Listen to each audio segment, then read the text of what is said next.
Sneed Audio presents Alice's Adventures in Wonderland by Lewis Carroll, narrated by a voice clone of Null.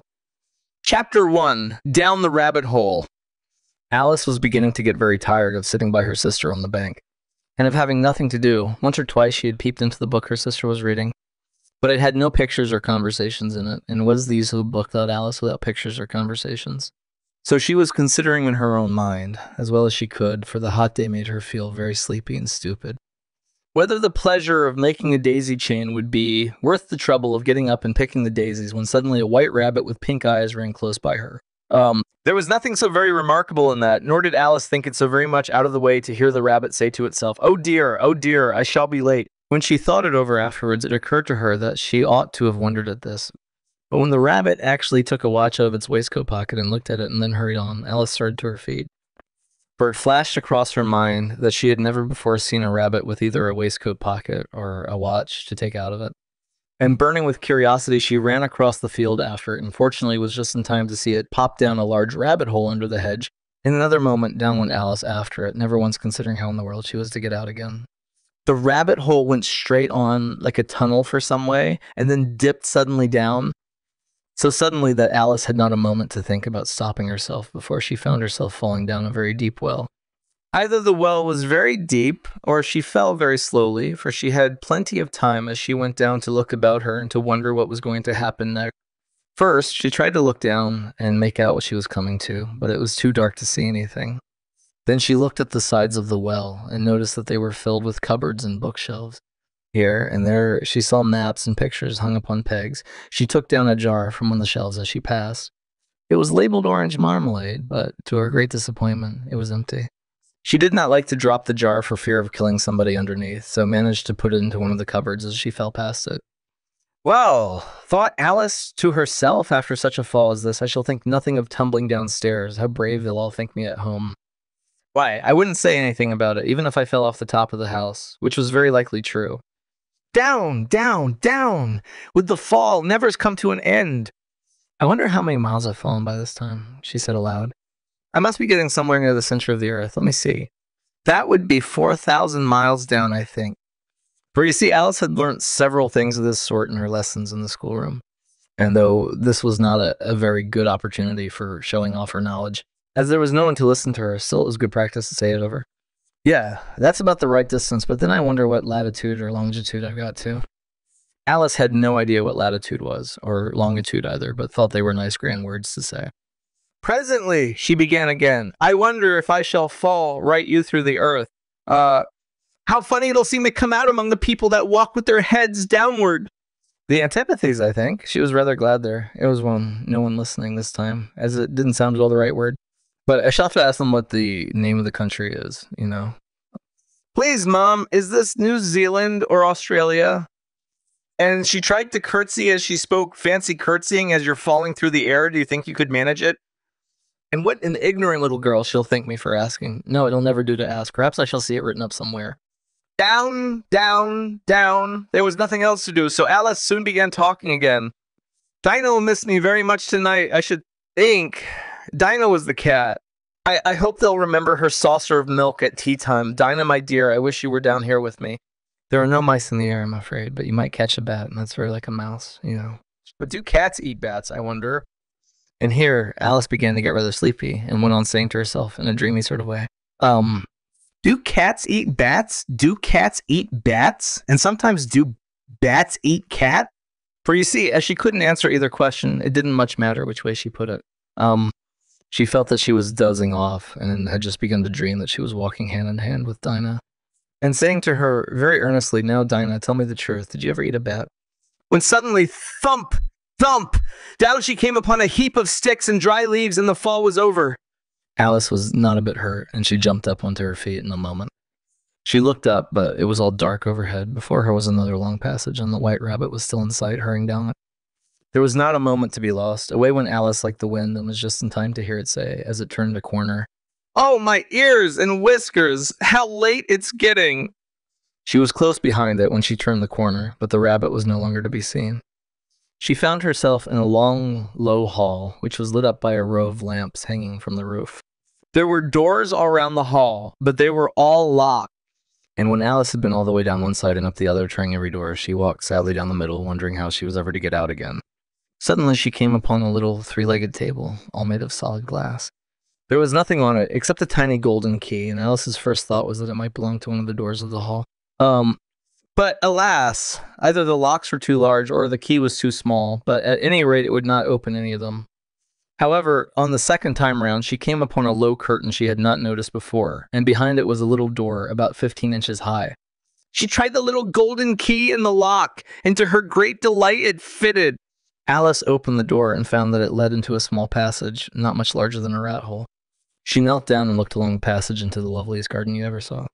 How she longed to get out of that dark hall and wander about among those beds of bright flowers and those cool fountains, but she could not even get her head through the doorway. And even if my head would go through, thought poor Alice, it would be of very little use without my shoulders. Oh, how I wish I could shut up like a telescope. I think I could if I only knew how to begin. For you see, so many out-of-the-way things had happened lately that Alice had begun to think that very few things indeed were really impossible. There seemed to be no use in waiting by the little door, so she went back to the table, half hoping she might find another key on it. Or, at any rate, a book of rules for shutting people up like telescope. This time, she found a little bottle on it, which certainly was not here before, said Alice.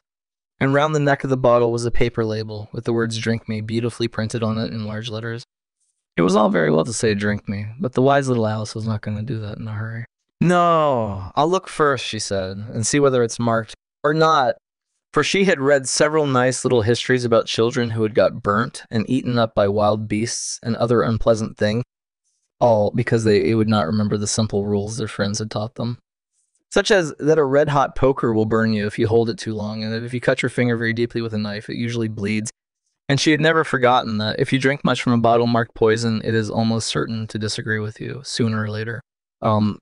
However, this bottle was not a marked poison, so Alice ventured to taste it and finding it very nice. It had, in fact, a sort of mixed flavor of cherry tart, custard, pineapple, roast turkey, toffee, and hot buttered toast. She very soon finished it off. What a curious feeling, said Alice. I must be shutting up like a telescope.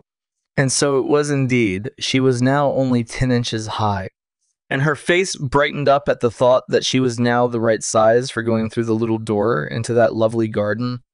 First, however, she waited for a few minutes to see if she was going to shrink any further. She felt a little nervous about this, for it might, said Alice to herself. In my going out altogether, like a candle, I wonder what I should be like then. And she tried to fancy what the flame of a candle is like after the candle is blown out, for she could not remember ever having seen such a thing. After a while, finding that nothing more happened, she decided on going into the garden at once. But alas for poor Alice, when she got to the door, she found she had forgotten the little golden key, and when she went back to the table for it, she found she could not possibly reach it. She could see it quite plainly through the glass, and she tried her best to climb up one of the legs of the table, but it was too slippery. And when she had tired herself out with trying, the poor little thing sat down and cried. "Come, there's no use in crying like that," said Alice to herself rather sharply.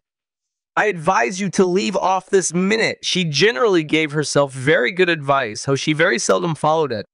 And sometimes she scolded herself so severely as to bring tears into her eyes.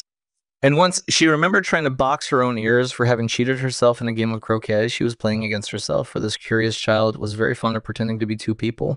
But it's no use now, thought poor Alice, to pretend to be two people. Why? There's hardly enough of me left to make one respectable person. Soon her eye fell on the little glass box that was lying under the table. She opened it and found in it a very small cake, on which the words "Eat Me" were beautifully marked in currants. "Well, I'll eat it," said Alice, "and if it makes me grow larger, I can reach the key. And if it makes me grow smaller, I can creep under the door, so either way I'll get into the garden, I don't care which happens." She ate a little bit and said anxiously to herself, "Which way?" holding her hand on the top of her head to feel which way it was growing. And she was quite surprised to find that she remained the same size. To be sure, this generally happens when one eats cake, but Alice had got so much into the way of expecting nothing but out-of-the-way things to happen, that it seemed quite dull and stupid for life to go on in the common way. So she set to work, and very soon finished off the cake.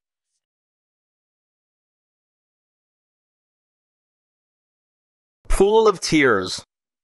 "Curiouser and curiouser," cried Alice. She was so much surprised that for the moment she quite forgot how to speak good English. "Now I'm opening out like the largest telescope that ever was." Goodbye, feet. For when she looked down at her feet, they seemed to be almost out of sight. They were getting so far off. Oh, my poor little feet. I wonder who will put on your shoes and stockings for you now, dears.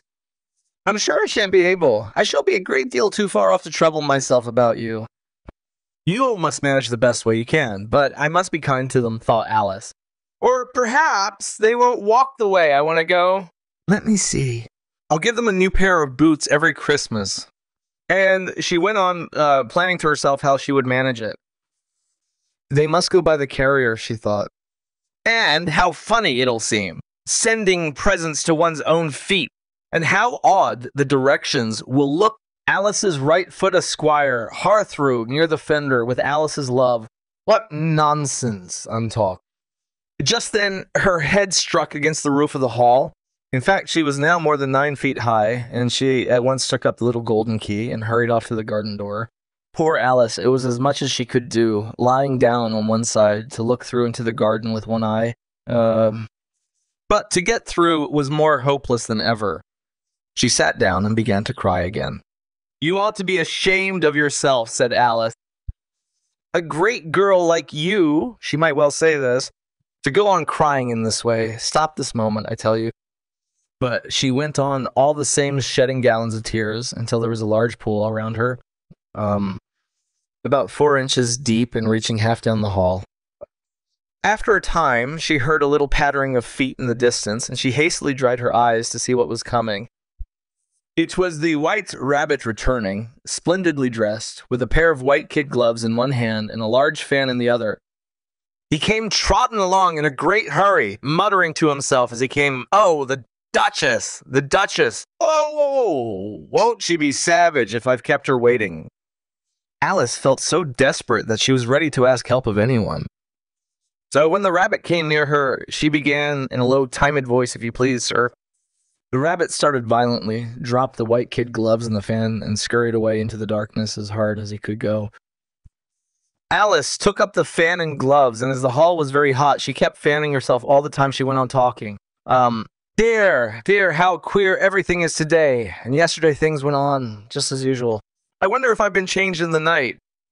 Let me think, was I the same when I got up this morning? I almost think I can remember feeling a little different. But if I'm not the same, the next question is, who in the world am I? Ah, that's the great puzzle. And she began thinking over all the children she knew that were of the same age as herself to see if she could have been changed for any of them. I'm sure I'm not Ada, she said. For her hair goes in such long ringlets, and mine doesn't go in ringlets at all. And I'm sure I can't be Mabel, for I know all sorts of things. And she knows such a very little.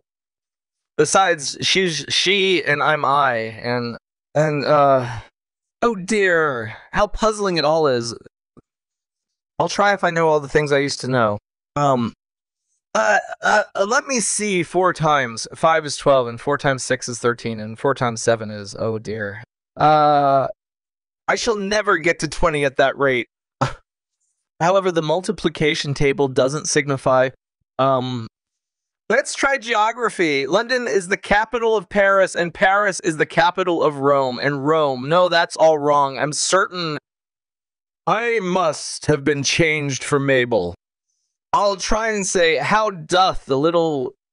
And she crossed her hands on her lap as if she were saying lessons and began to repeat it, but her voice sounded hoarse and strange, and the words did not come the same as they used to do. How doth the little crocodile improve his shining tail and pour the waters of the Nile on every golden scale? How cheerfully he seems to grin, how neatly spread his claws, and welcome little fishes in with gently smiling jaws. I'm sure those are not the right words, said poor Alice, and her eyes filled with tears again as she went on.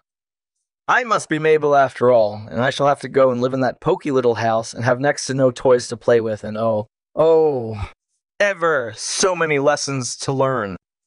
No, I've made up my mind about it. If I'm Mabel, I'll stay down here. It'll be no use their putting their heads down and saying, "Come up again, dear." I shall only look up and say, who am I then? Tell me that first, and then if I like being that person, I'll come up. If not, I'll stay down here till I'm somebody else. But oh dear, cried Alice with a sudden burst of tears. I do wish they would put their heads down. I am so very tired of being all alone here. As she said this, she looked down at her hands and was surprised to see that she had put on one of the rabbit's little white kid gloves while she was talking. How can I have done that? She thought. I must be growing small again. She got up and went to the table to measure herself by it and found that, as nearly as she could guess, she was now about 2 feet high and was going on shrinking rapidly. She soon found out that the cause of this was the fan she was holding, and she dropped it hastily just in time to avoid shrinking away altogether. That was a narrow escape, said Alice, a good deal frightened at the sudden change, but very glad to find herself still in existence. And now for the garden, and she ran with all speed back to the little door.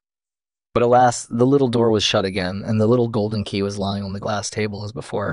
And things are worse than ever, thought the poor child, for I never was so small as this before, never. And I declare it's too bad that it is. As she said these words, her foot slipped. And in another moment, splash! She was up to her chin in salt water. Her first idea was that she had somehow fallen into the sea. And in that case, I can go back by railway, she said to herself. Alice had been to the seaside once in her life and had come to the general conclusion that wherever you go to on the English coast, you find a number of bathing machines in the sea, some children digging in the sand with wooden spades, then a row of lodging houses, and behind them a railway station. However, she soon made out that she was in the pool of tears, which she had wept when she was 9 feet high.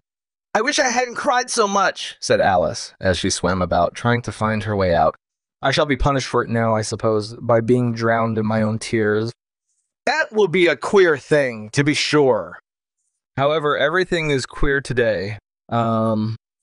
Just then she heard something splashing about in the pool a little way off, and she swam nearer to make out what it was. At first, she thought it must be a walrus or hippopotamus, but then she remembered how small she was now, and she soon made out that it was only a muse that had slipped in like herself.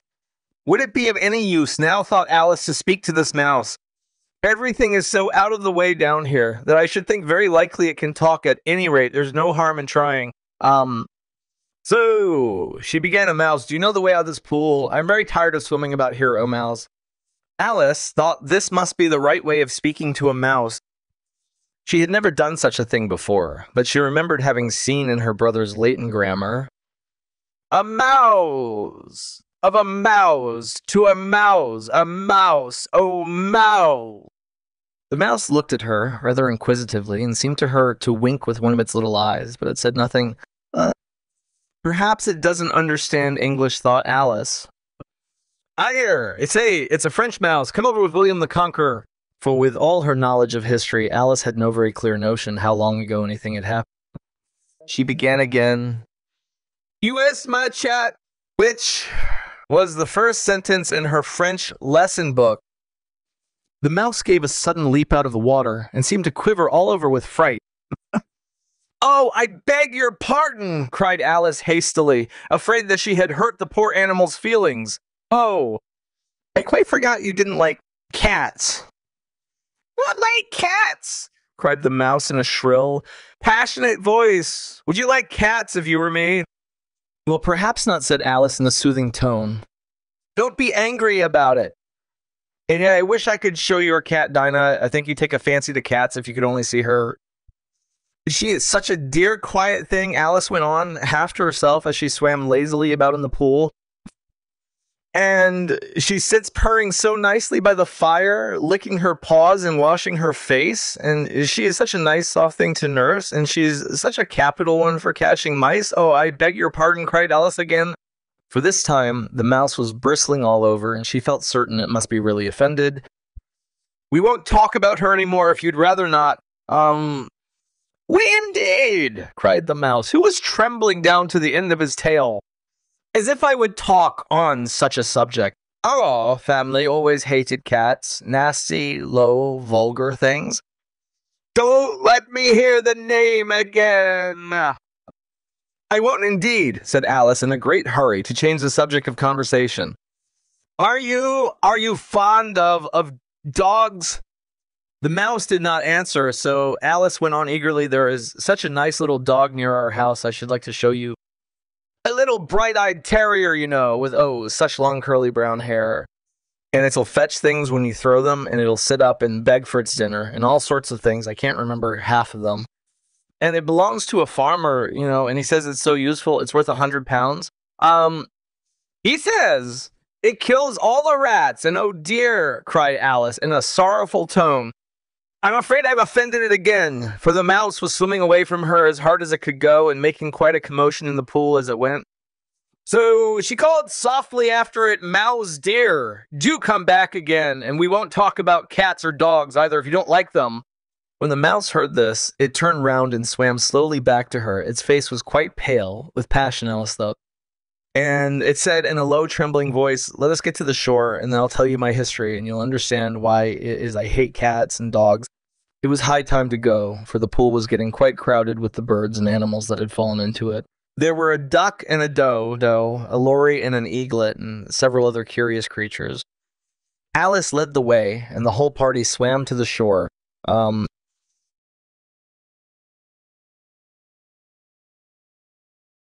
Chapter 3, A Caucus Race and a Long Tail. They were indeed a queer-looking party that assembled on the bank. The animals with their fur clinging close to them and all dripping wet, cross, and uncomfortable. The first question, of course, was how to get dry again. They had a consultation about this. And after a few minutes, it seemed quite natural to Alice to find herself talking familiarly with them, as if she had known them all her life. Indeed, she had quite a long argument with the lory, who at last turned sulky and would only say, I am older than you, and must know better, and this Alice would not allow without knowing how old it was. And as the lory positively refused to tell its age, there was no more to be said. At last the mouse, who seemed to be a person of authority among them, called out, Sit down, all of you, and listen to me. I'll soon make you dry enough. They all sat down at once, in a large ring with the mouse in the middle. Alice kept her eyes anxiously fixed on it, for she felt sure she would catch a bad cold if she did not get dry very soon. Are you all ready? This is the driest thing I know. Silence all around, if you please. William the Conqueror, whose cause was soon submitted to by the English, who wanted leaders, and had been of late much accustomed to usurpation and conquest. Edwin and Morcar, the Earls of Mercia and Northumbria. Ah, said the lory, with a shiver.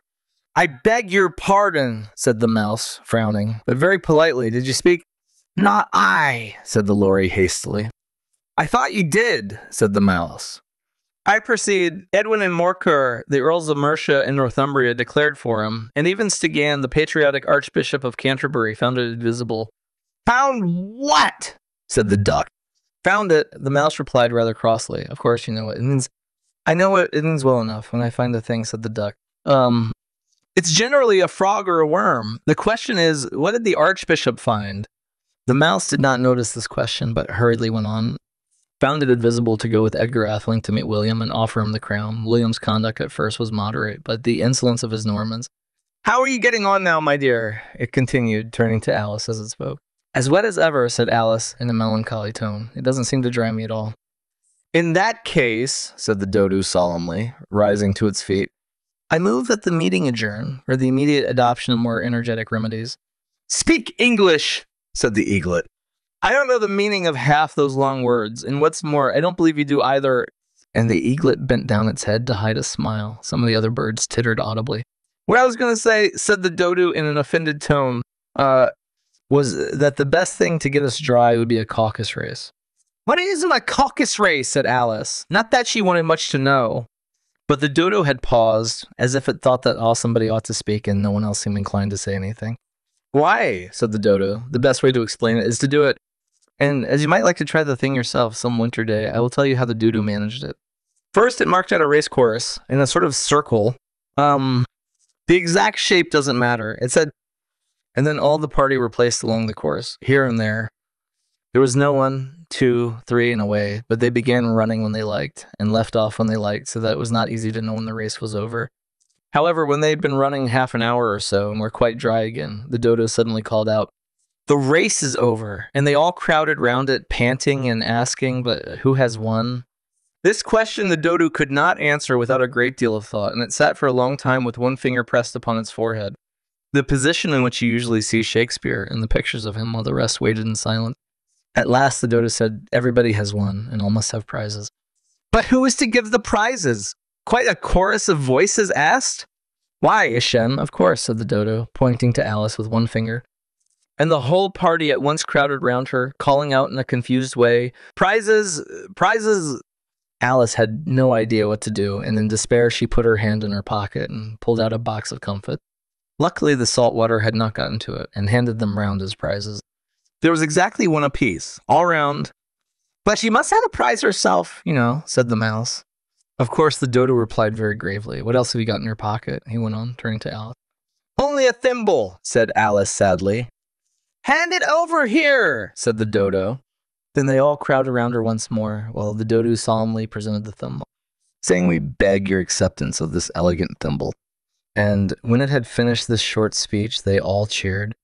Alice thought the whole thing very absurd, but they all looked so grave that and as she could not think of anything to say, she simply bowed and took the thimble, looking as solemn as she could.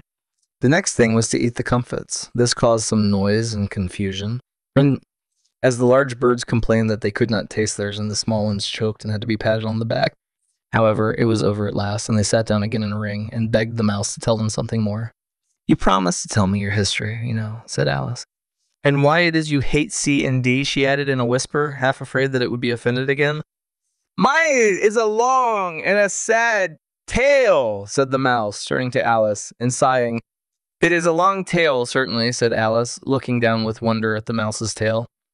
"But why do you call it sad?" And she kept on puzzling about it while the mouse was speaking. So that her idea of the tale was something like this. "Fury said to a mouse that he met in the house, 'Let us both go to law, and I'll prosecute thee. I'll take no denial.' We must have a trial, for really this morning I've nothing to do," said the mouse to the cur. "Such a trial, dear sir, with no jury or judge, it would be wasting our breath." "I'll be judge, I'll be jury," said cunning old Fury. "I'll try the whole cause and condemn you to death." "You are not attending," said the mouse to Alice severely. "What are you thinking of?"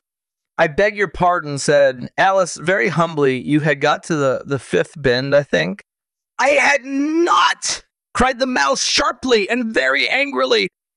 "A knot," said Alice, always ready to make herself useful and looking anxiously about her. "Oh, do let me help to undo it." "I shall do nothing of the sort," said the mouse, getting up and walking away. "You insult me by talking such nonsense." "I didn't mean it," pleaded poor Alice, "but you're so easily offended, you know." The mouse only growled in reply. "Please, come back and finish your story," Alice called after it. And the others all joined in chorus. "Yes, please do," but the mouse only shook its head impatiently and walked a little quicker. "What a pity it wouldn't stay," sighed the lory as soon as it was quite out of sight.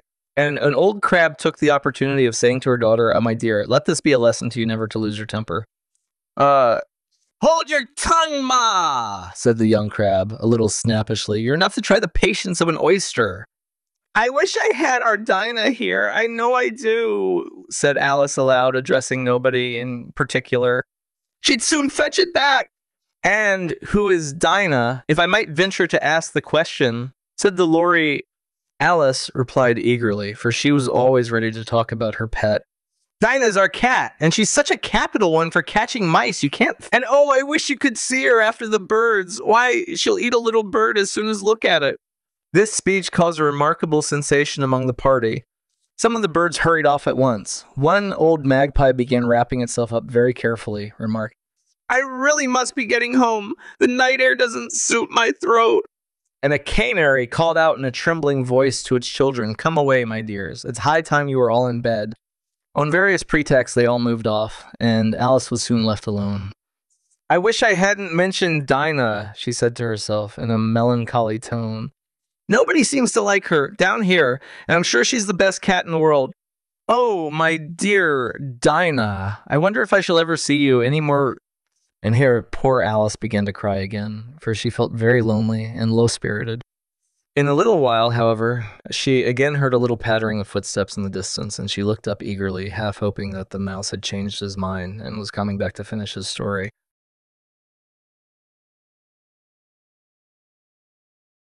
Chapter 4, The Rabbit Sends in a Little Bill.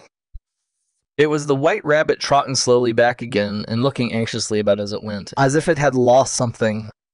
And she heard it muttering to itself, "The Duchess! The Duchess! Oh, my dear paws! Oh, my fur and whiskers!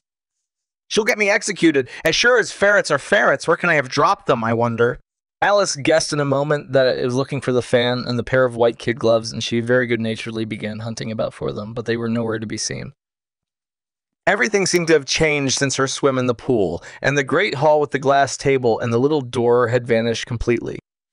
Very soon, the rabbit noticed Alice as she went, called out to her in an angry tone. "Why, Marianne, what are you doing out here? Run home this moment and fetch me a pair of gloves and a fan, quick, now." And Alice was so much frightened that she ran off at once in the direction it pointed to without trying to explain the mistake it had made. "He took me for his housemaid," she said to herself as she ran. "How surprised he'll be when he finds out who I am. But I'd better take him his fan and gloves, that is, if I can find them." As she said this, she came upon a neat little house, on the door of which was a bright brass plate with the name W. Rabbit engraved upon it. She went in without knocking and hurried upstairs, in great fear lest she should meet the real Marian and be turned out of the house before she had found the fan and glove. "How queer it seems," Alice said to herself, "to be going messages for a rabbit. I suppose Dinah will be sending me on messages next." And she began fancying the sort of thing that would happen. "Miss Alice, come here directly and get ready for your walk." "Coming in a minute, nurse! But I've got to see that the mouse doesn't get out." "Only I don't think," Alice went on, "that they'd let Dinah stop in the house if it began ordering people about like that."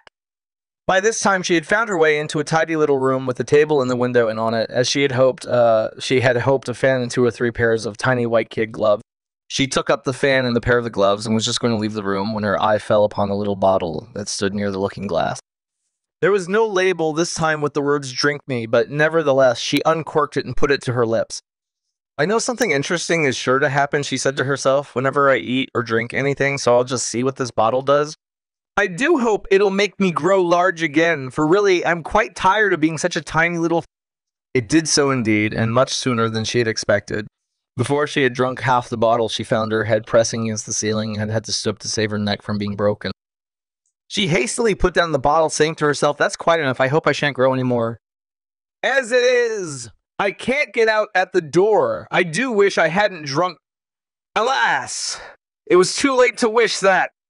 She went on growing, and very soon had to kneel down on the floor.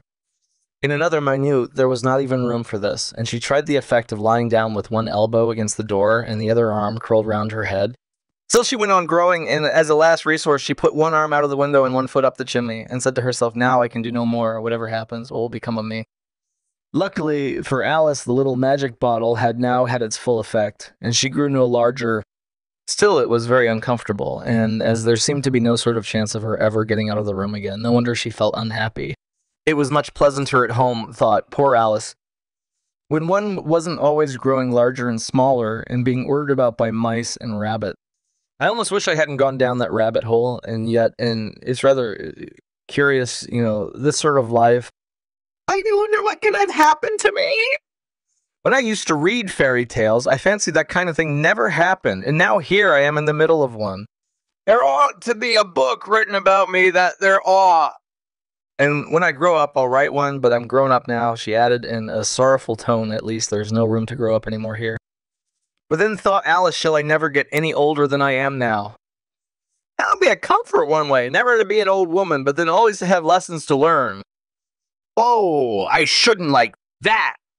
Oh, you foolish Alice, she answered herself. How can you learn lessons in here?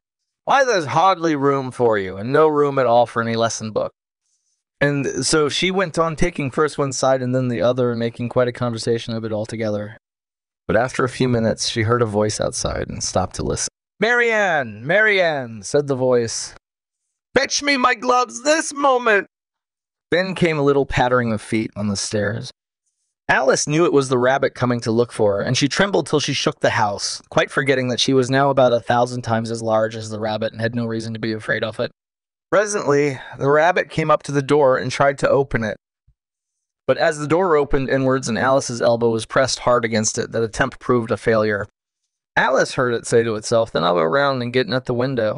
That you won't, thought Alice, and after waiting until she fancied she heard the rabbit just under the window, she suddenly spread out her hand and made a snatch in the air. She did not get hold of anything, but she heard a little shriek and a fall and a crash of broken glass, from which she concluded that it was just possible it had fallen into a cup and frame or something of the sort. Next came an angry voice, the rabbit's "Pat, Pat, where are you?" And then a voice she had never heard before, "Sure, then I'm here, digging for apples, your honor." "Digging for apples, indeed," said the rabbit angrily. "Here, come and help me out of this. Sounds of more broken glass." "Now, tell me, Pat, what's that in the window?" "An arm, you goose! Who ever saw one that size? Why, it fills the whole window." "Sure, it does, your honor, but it's an arm for all that." "Well, it's got no business there at any rate. Go and take it away." There was a long silence after this, and Alice could only hear whispers now and then, such as, "Sure, I don't like it, your honor, at all. At all. Don't I tell you coward." And at last, she spread out her hand again and made another snatch in the air. This time there were two little shrieks and more sounds of broken glass. "What a number of cucumber frames there must be," thought Alice. "I wonder what they'll do next. As for pulling me out of the window, I only wish they could. I'm sure I don't want to stay in here any longer." She waited for some time without hearing anything more. At last came a rumbling of little cartwheels and the sound of a good many voices all talking together. She made out the words, "Where's the other ladder?" "Why, I hadn't to bring but one. Bill's got the other." "Bill! Fetch it here, lad. Here, put him up at this corner." "No, tie 'em together first. They don't reach half high enough yet." "Oh, they'll do well enough." "Don't be particular." "Here, Bill. Catch hold of this rope. Will the roof bear? Mind that loose slate. Oh, it's coming down." Heads below. A loud crash. Now, who did that? It was Bill. "I fancy, who's to go down the chimney?" "Nay, I shan't. I shan't. You do it." "I won't then. Bill's to go down." "The master says you're to go down the chimney." "Oh, so Bill's got to come down the chimney, has he?" said Alice to herself. "They seem to put everything upon Bill." I wouldn't be in Bill's place for a good deal. This fireplace is narrow, to be sure, but I think I can kick a little." She drew her foot as far down the chimney as she could and waited till she heard a little animal. She couldn't guess of what sort it was, scratching and scrambling about in the chimney close above her. Then saying to herself, "This is Bill," she gave one sharp kick and waited to see what would happen next. The first thing she heard was a general chorus of "There goes Bill." Then the rabbit's voice, "Along catch him, you by the hedge." Then silence, and then another confusion of voices. "Hold up his head." "Brandy now, don't choke him." "How was it, old fellow? What happened to you? Tell us all about it." "Holla." Last came a little feeble, squeaking voice. "That's Bill," thought Alice. "Well, I hardly know no more. Thank ye." Better now, but I'm a deal too flustered to tell you. All I know is something comes at me like a jack-in-the-box, and up I goes like a skyrocket." "So you did, old fellow," said the others. "We must burn the house down," said the rabbit's voice, and Alice called out as loud as she could, "If you do, I'll set Dinah at you." There was a dead silence instantly, and Alice thought to herself, "I wonder what they will do next. If they had any sense, they'd take the roof off." After a minute or two, they began moving about again, and Alice heard the rabbit say, "A barrowful will do, to begin with." A barrowful of what? Thought Alice, but she had not long to doubt, for the next moment a shower of little pebbles came rattling in at the window, and some of them hit her in the face. "I'll put a stop to this," she said to herself, and shouted out, "You'd better not do that again," which produced another dead silence. Alice noticed with some surprise that the pebbles were all turning into little cakes as they lay on the floor, and a bright idea came into her head. If I eat one of these cakes, she thought, it's sure to make some change in my size, and as it can't possibly make me larger, it must make me smaller, I suppose. So she swallowed one of the cakes and was delighted to find that she began shrinking directly. As soon as she was small enough to get through the door, she ran out of the house and found quite a crowd of little animals and birds waiting outside. The poor little lizard Bill was in the middle, being held up by 2 guinea pigs who were giving it something out of a bottle. They all made a rush at Alice the moment she appeared, but she ran off as hard as she could and soon found herself safe in a thick wood. The first thing I've got to do, said Alice to herself as she wandered about in the wood, is to grow to my right size again. And the second thing is to find my way into that lovely garden. I think that will be the best plan. It sounded an excellent plan, no doubt, and very neatly and simply arranged. The only difficulty was that she had not the smallest idea how to set about it. And while she was peering about anxiously among the trees, a little sharp bark just over her head made her look up in a great hurry. An enormous puppy was looking down at her with large round eyes and feebly stretching out one paw, trying to touch her. "Poor little thing," said Alice in a coaxing tone. And she tried hard to whistle to it, but she was terribly frightened all the time at the thought that it might be hungry, in which case it would be very likely to eat her up in spite of all her coaxing. Hardly knowing what she did, she picked up a little bit of stick and held it out to the puppy, whereupon the puppy jumped into the air off all its feet at once with a yelp of delight and rushed at the stick, and made believe to worry it. Then Alice dodged behind a great thistle to keep herself from being run over. And the moment she appeared on the other side, the puppy made another rush at the stick and tumbled head over heels in its hurry to get hold of it. Then Alice, thinking it was very like having a game of play with a cart horse and expecting every moment to be trampled under its feet, ran round the thistle again. Then the puppy began a series of short charges at the stick, running a very little way forwards each time and a long way back, and barking hoarsely all the while, till at last it sat down a good way off, panting with its tongue hanging out of its mouth and its great eyes half shut. This seemed to Alice a good opportunity for making her escape, so she set off at once and ran till she was quite tired and out of breath, until the puppy's bark sounded quite faint in the distance. "And yet, what a dear little puppy it was," said Alice, as she leant against a buttercup to rest herself and fanned herself with one of the leaves. "I should have liked teaching it tricks very much, if I'd only been the right size to do it. Oh dear! I'd nearly forgotten that I got to grow up again. Let me see, how is it to be managed? I suppose I ought to eat or drink something or other, but the great question is what?" The great question certainly was, what? Alice looked all around her at the flowers and the blades of grass, but she did not see anything that looked like the right thing to eat or drink under the circumstance. There was a large mushroom growing near her, and when she had looked under it and on both sides of it and behind it, it occurred to her that she might as well look and see what was on the top of it. She stretched herself up on tiptoe and peeped over the edge of the mushroom, and her eyes immediately met those of a large blue caterpillar that was sitting on the top with its arms folded, quietly smoking a long hookah and taking not the smallest notice of her or of anything else.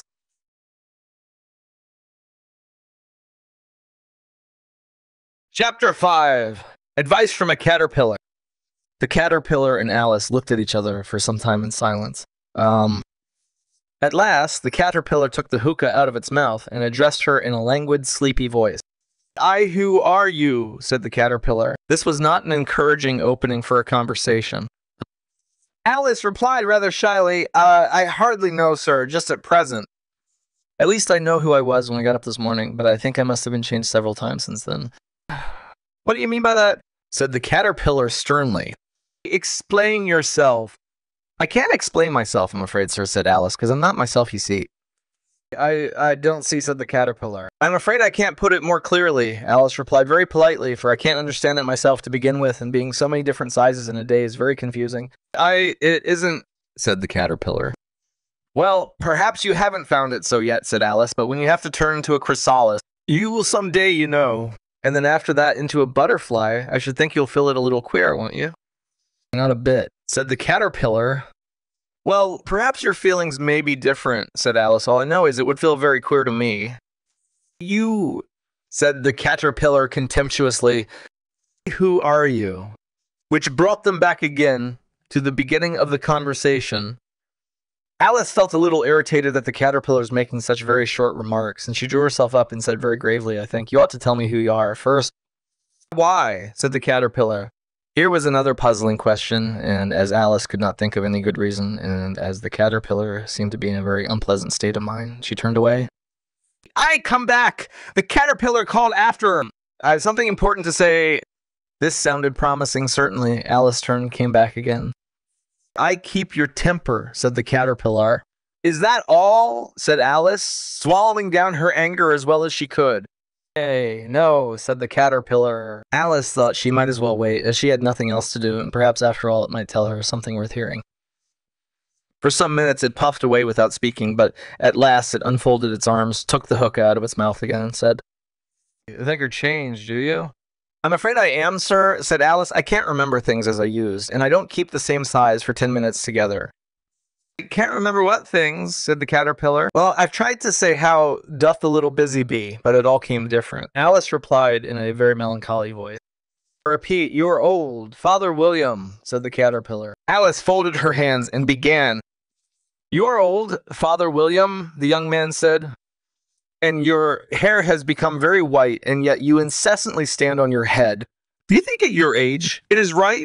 In my youth, Father William replied to his son, I feared it might injure the brain.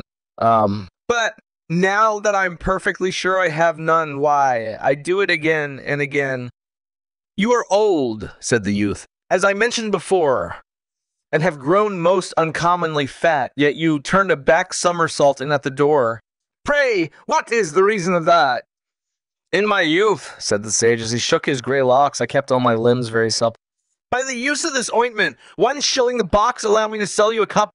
You are old, said the youth, and your jaws are too weak for anything t'other than sweet, yet you finish the goose with the bones and the beak. Pray, how did you manage to do it? In my youth, said his father, I took to the law and argued each case with my wife, and the muscular strength which it gave to my jaw has lasted the rest of my life. You are old, said the youth, one would hardly suppose that your eye was as steady as ever, yet you balanced an eel on the end of your nose. What made you so awfully clever? I have answered 3 questions, and that is enough. Said his father, don't give yourself airs. You think I can listen all day to such stuff?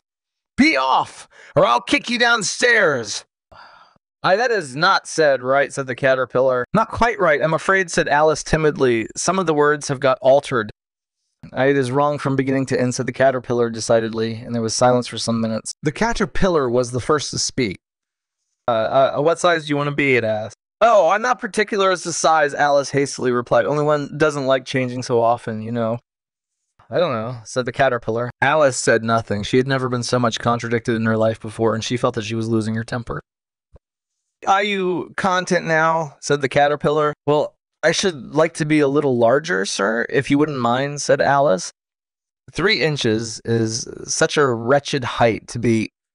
It is a very good height indeed, said the caterpillar angrily, rearing itself upright as it spoke. It was exactly 3 inches high, but I'm not used to it, pleaded poor Alice in a piteous tone. And she thought of herself, I wish the creatures wouldn't be so easily offended.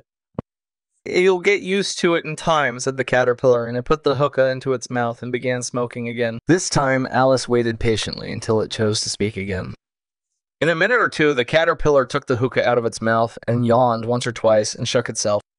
Then it got down off the mushroom and crawled away in the grass, merely remarking as it went, One side will make you grow taller, and the other side will make you grow shorter. One side of what? The other side of what? Thought Alice to herself. Of the mushroom, said the caterpillar, just as if she had asked it aloud, and in another moment it was out of sight. Alice remained looking thoughtfully at the mushroom for a minute, trying to make out which were the 2 sides of it, and as it was perfectly round, she found this a very difficult question. However, at last, she stretched her arms round it as far as they would go and broke off a bit of the edge with each hand. And now which is which, she said to herself, and nibbled a little of the right hand bit to try the effect. The next moment, she felt a violent blow underneath her chin. It had struck her foot! She was a good deal frightened by this very sudden change, but she felt that there was no time to be lost as she was shrinking rapidly. So she set to work at once to eat some of the other bit. Her chin was pressed so closely against her foot that there was hardly room to open her mouth, but she did it at last and managed to swallow a morsel of the left thin bit. Come, my head's free at last, said Alice in a tone of delight. which changed into alarm in another moment when she found that her shoulders were nowhere to be found. All she could see when she looked down was an immense length of neck, which seemed to rise like a stalk out of a sea of green leaves that lay far below her. "What can all that green stuff be?" said Alice. "And where have my shoulders got to? And oh, my poor hands, how is it I can't see you?" She was moving them about as she spoke, but no result seemed to follow, except a little shaking among the distant green leaves. As there seemed to be no chance of getting her hands up to her head, she tried to get her head down to them, and was delighted to find that her neck would bend about easily in any direction, like a serpent. She had just succeeded in curving it down to a graceful zigzag, and was going to dive in among the leaves, which she found to be nothing but the tops of the trees under which she had been wandering, when a sharp hiss made her draw back in a hurry. A large pigeon had flown into her face, and was beating her violently with its wings. "Serpent!" screamed the pigeon.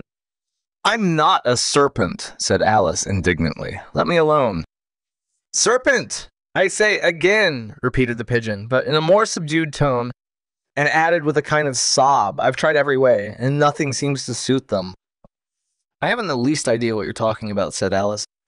"I've tried the roots of trees, and I've tried banks, and I've tried hedges," the pigeon went on, "without attending to her. But those serpents, there's no pleasing them."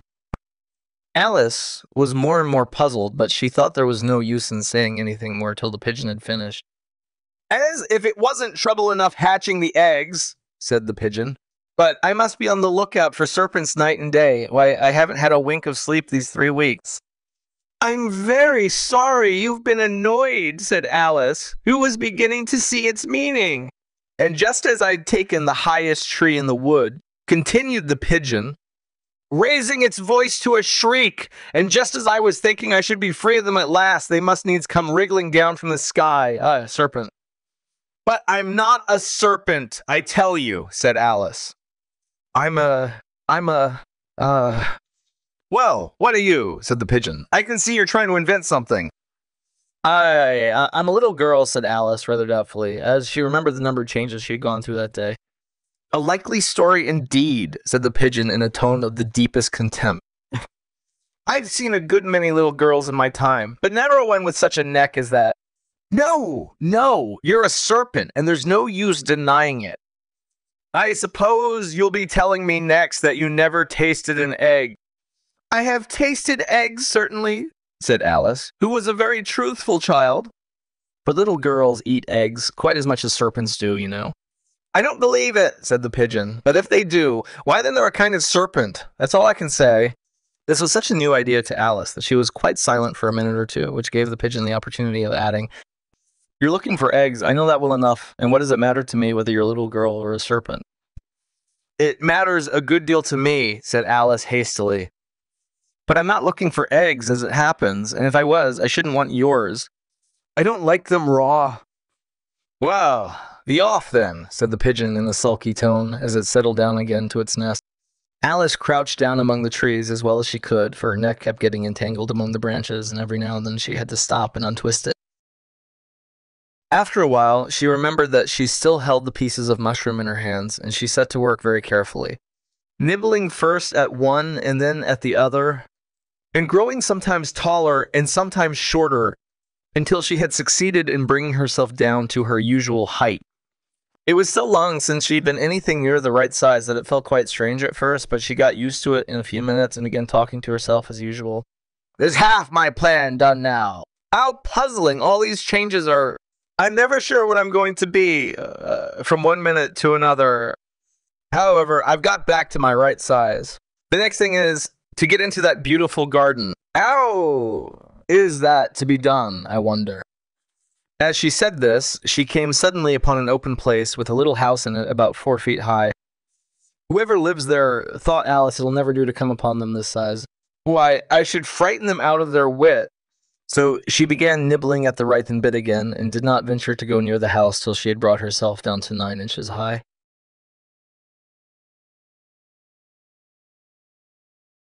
Chapter 6. Pig and Pepper. For a minute or two she stood looking at the house, and wondering what to do next, when suddenly a footman in livery came running out of the wood. She considered him to be a footman because he was in livery, otherwise, judging by his face only, she would have called him a fish. and rapped loudly at the door with his knuckles. It was opened by another footman in livery, with a round face and large eyes like a frog, and both footmen, Alice noticed, had powdered hair that curled all over their heads. She felt very curious to know what it was all about, and crept a little way out of the wood to listen. The fish footman began by producing from under his arm a great letter, nearly as large as himself, and this he handed over to the other, saying in a solemn tone for the Duchess, "An invitation from the Queen to play croquet." The frog footman repeated, in the same solemn tone, only changing the order of the words a little. "From the Queen. An invitation for the Duchess to play croquet." Then they both bowed low, and their curls got entangled together. Alice laughed so much at this that she had to run back into the wood for fear of their hearing her, and when she next peeped out, the fish footman was gone, and the other was sitting on the ground near the door, staring stupidly up into the quay. Alice went timidly up to the door and knocked. "There's no sort of use in knocking," said the footman, "and that for 2 reasons. First, because I'm on the same side of the door as you are. Secondly, because they're making such a noise inside, no one could possibly hear you, and certainly there was the most extraordinary noise going on within. A constant howling and sneezing, and every now and then a great crash, as if a dish or kettle had been broken to pieces." "Please, then," said Alice, "how am I to get in? There might be some sense in your knocking," the footman went on without attending to her, "if we had the door between us. For instance, if you were inside, you might knock, and I could let you out." You know, he was looking up into the sky all the time he was speaking, and this Alice thought decidedly uncivil. "But perhaps he can't help it," she said to herself. "His eyes are so very nearly at the top. But at any rate, he might answer questions." "How am I to get in?" she repeated aloud. "I shall sit here," the footman remarked, "till tomorrow." At this moment, the door of the house opened, and a large plate came skimming out straight at the footman's head. It just grazed his nose and broke to pieces against one of the trees behind him. Or, next day, maybe the footman continued in the same tone, exactly as if nothing had happened. "How am I to get in?" asked Alice again, in a louder tone. "Are you to get in at all?" said the footman. "That's the first question." You know it was, no doubt, only Alice did not like to be told so. "It's really dreadful," she muttered to herself, the way all the creatures argue. "It's enough to drive one crazy." The footman seemed to think this a good opportunity for repeating his remark with variations. "I shall sit here," he said, on and off, for days and days. "But what am I to do?" said Alice. "Anything you like," said the footman, and began whistling. "Oh, there's no use in talking to him," said Alice desperately. "He's perfectly idiotic," and she opened the door and went in. The door led right into a large kitchen, which was full of smoke from one end to the other. The Duchess was sitting on a 3-legged stool in the middle, nursing a baby. The cook was leaning over the fire, stirring a large cauldron, which seemed to be full of soup. "There's certainly too much pepper in that soup," Alice said to herself, as well as she could for sneezing. There was certainly too much of it in the air.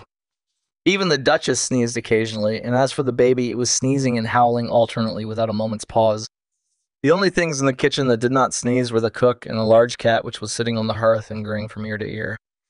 "Please will you tell me," said Alice, a little timidly, for she was not quite sure whether it was good manners for her to speak first, "why your cat grins like that?" "It's a Cheshire cat," said the Duchess, "and that's why." "Big!" She said the last word with such sudden violence that Alice quite jumped, but she saw in another moment that it was addressed to the baby and not to her, so she took courage and went on again. "I didn't know that Cheshire cats always grin. In fact, I didn't know that cats could grin. They all can," said the Duchess, "and most of them do." "I don't know of any that do," Alice said very politely, feeling quite pleased to have got into a conversation. "You don't know much," said the Duchess, "and that's a fact." Alice did not at all like the tone of this remark, and thought it would be as well to introduce some other subject of conversation. While she was trying to fix on one, the cook took the cauldron of soup off the fire, and at once set to work throwing everything within her reach at the Duchess and the baby. The fire irons came first, then followed a shower of saucepans, plates, and dishes. The Duchess took no notice of them, even when they hit her, and the baby was howling so much already that it was quite impossible to say whether the blows hurt it or not. "Oh, please, mind what you're doing," cried Alice, jumping up and down in an agony of terror. "Oh, there goes his precious nose," as an unusually large saucepan flew close by it and very nearly carried it off. If everybody minded their own business, the Duchess said in a hoarse growl, the world would go round a deal faster than it does. "Which would not be an advantage," said Alice, who felt very glad to get an opportunity of showing off a little of her knowledge. Just think of what work it would make with the day and night. You see, the Earth takes 24 hours to turn round on its axis. Talking of axes, said the Duchess, chop off her head. Alice glanced rather anxiously at the cook to see if she meant to take the hint, but the cook was busily stirring the soup and seemed not to be listening, so she went on again. Oh, don't bother me, said the Duchess. I never could abide figures. And with that, she began nursing her child again, singing a sort of lullaby to it as she did so, and giving it a violent shake at the end of every line. Speak roughly to your little boy and beat him when he sneezes. He only does it to annoy, 'cause he knows it teases. In which the cook and the baby joined. Wow, wow, wow!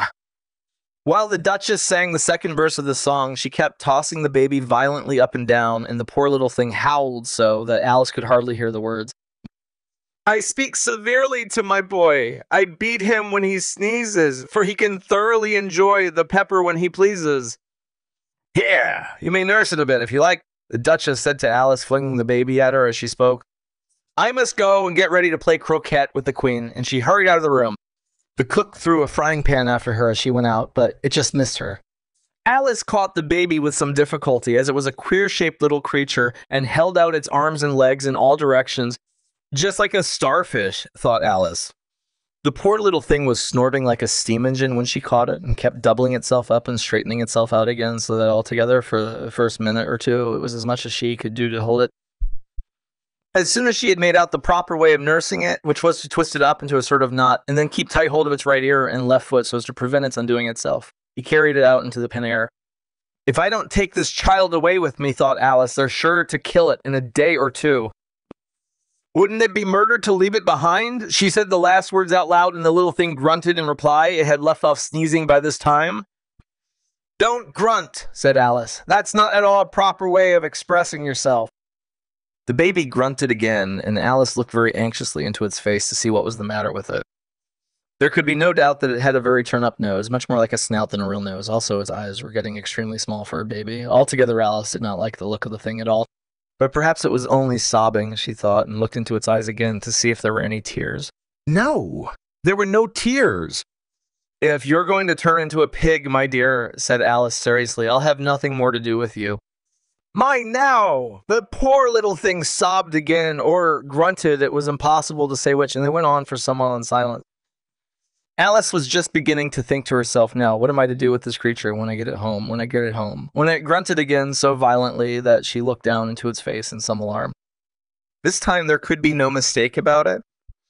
It was neither more nor less than a pig, and she felt that it would be quite absurd for her to carry it further. So she set the little creature down and felt quite relieved to see it trot away quietly into the wood.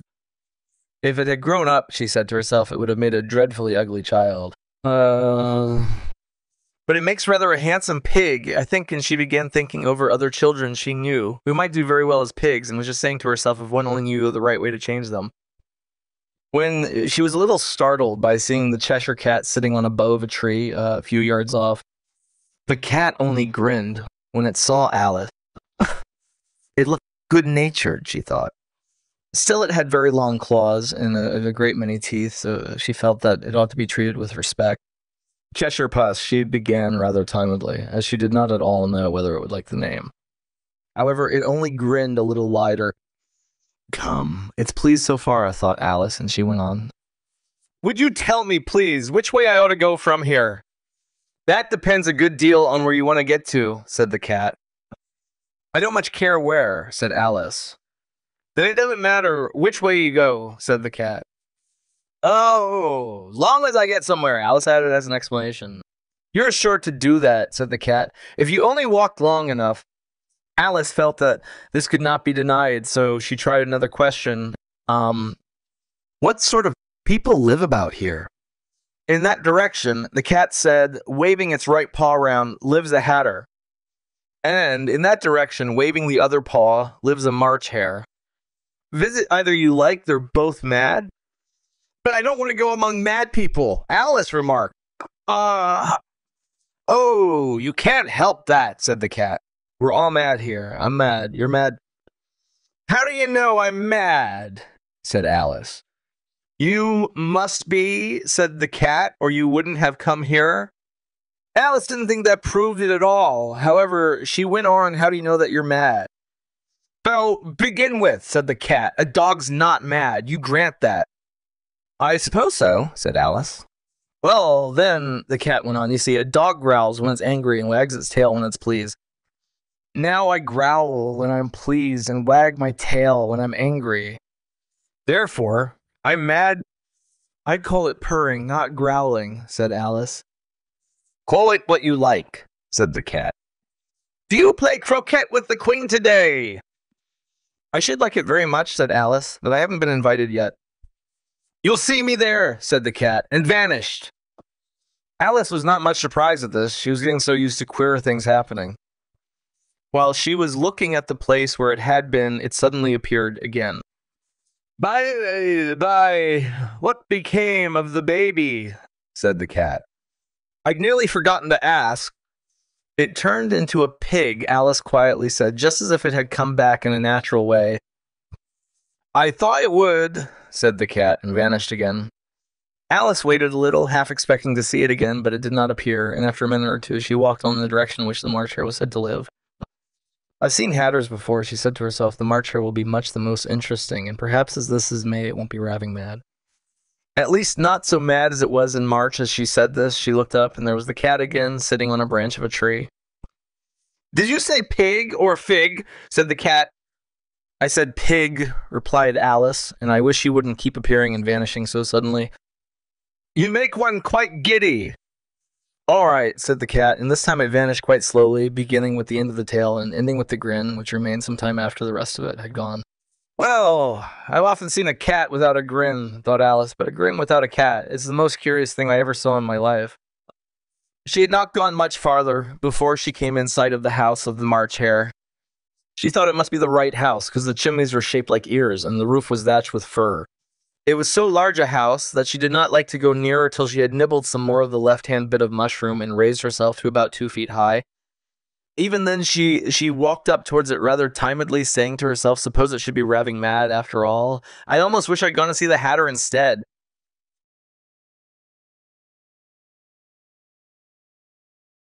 Chapter 7, A Mad Tea Party.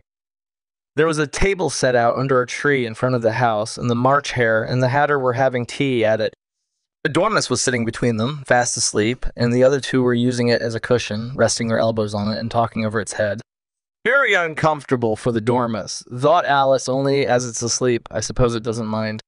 The table was a large one, but the three were all crowded together at one corner of it. No room! No room! They cried out when they saw Alice coming.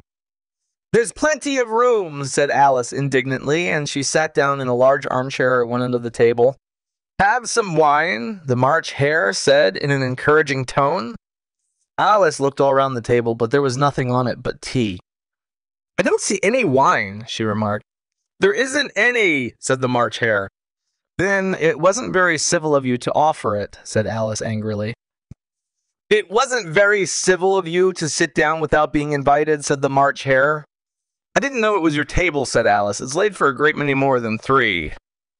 Your hair wants cutting, said the Hatter.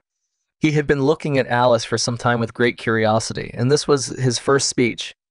You should learn not to make personal remarks, Alice said with some severity. It's very rude. The Hatter opened his eyes very wide on hearing this, but all he said was, why as a raven like a writing desk. Come, we shall have some fun now, thought Alice.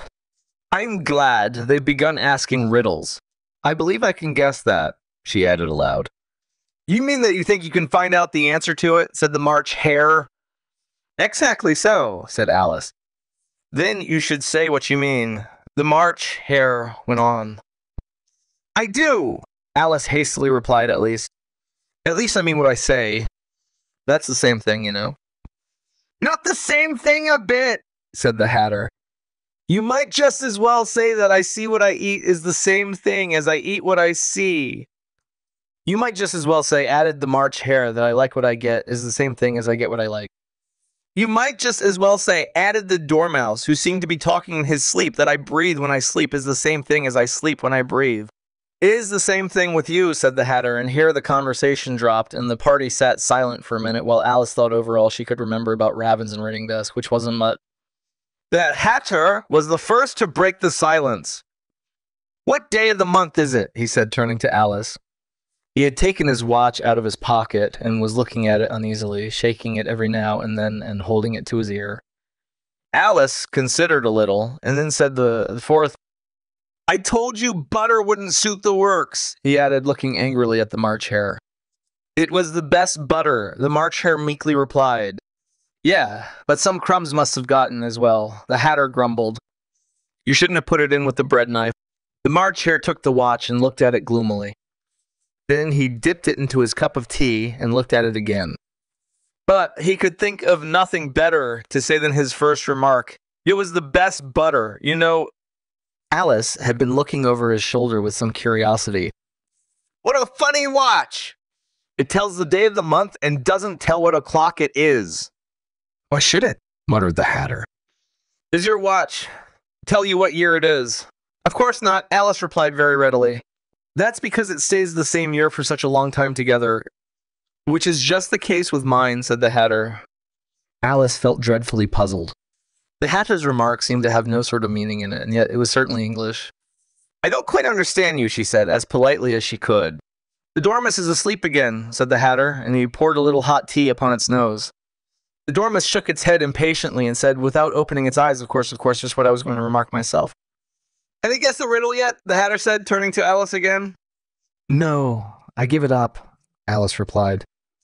What's the answer? I haven't the slightest idea, said the Hatter. Nor I, said the March Hare. Alice sighed wearily. I think you might do something better with the time, she said, than waste it in asking riddles that have no answers. If you knew time as well as I do, said the Hatter, you wouldn't talk about wasting it.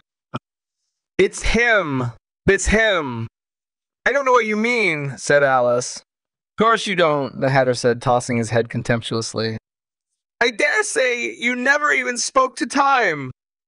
Perhaps not, Alice cautiously replied. But I know I have to beat time when I learn music. That accounts for it, said the Hatter. He won't stand beating. Now, if you only kept on good terms with him, he'd do almost anything you liked with the clock. For instance, suppose it were 9 o'clock in the morning, just time to begin lessons. 1:30, time for dinner. I only wish it was, the March Hare said to itself in a whisper. That would be grand, certainly, said Alice thoughtfully. But then I shouldn't be hungry for it, you know. Not at first, perhaps, said the Hatter. But you could keep it to 1:30 as long as you like. Is that the way you manage? Alice asked. The Hatter shook his head mournfully. Not I, he replied. We quarreled last March. Just before he went mad, you know. Pointing with his teaspoon at the March Hare. It was at the great concert given by the Queen of Hearts, and I had to sing Twinkle, Twinkle, Twinkle, Little Bat, How I Wonder What You're At. You know the song, perhaps? I've heard something like it, said Alice. It goes on, you know, the Hatter continued in this way. Up above the world you fly, like a tea tray in the sky. Twinkle, twinkle. Here, the Dormouse shook itself and began singing in its sleep, Twinkle, Twinkle, Twinkle, Twinkle, Twinkle, and went on so long that they had to pinch it to make it stop.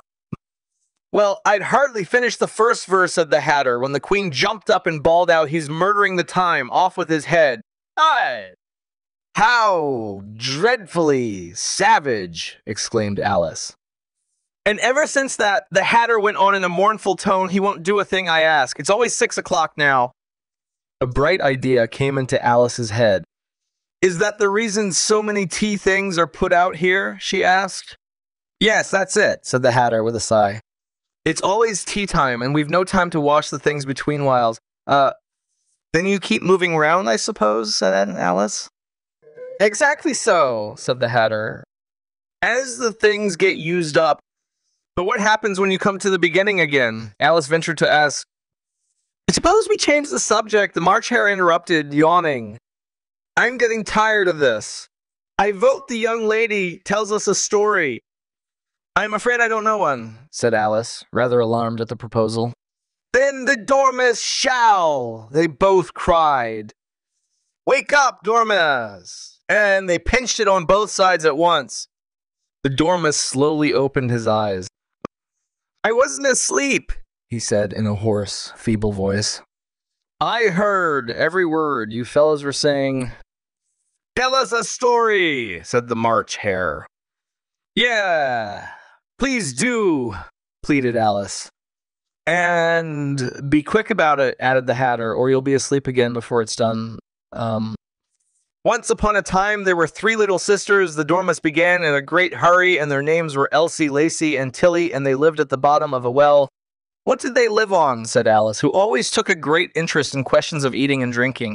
"They lived on treacle," said the dormouse, after thinking a minute or two. "They couldn't have done that, you know," Alice gently remarked. "They'd have been ill." "So they were," said the dormouse. "Very ill."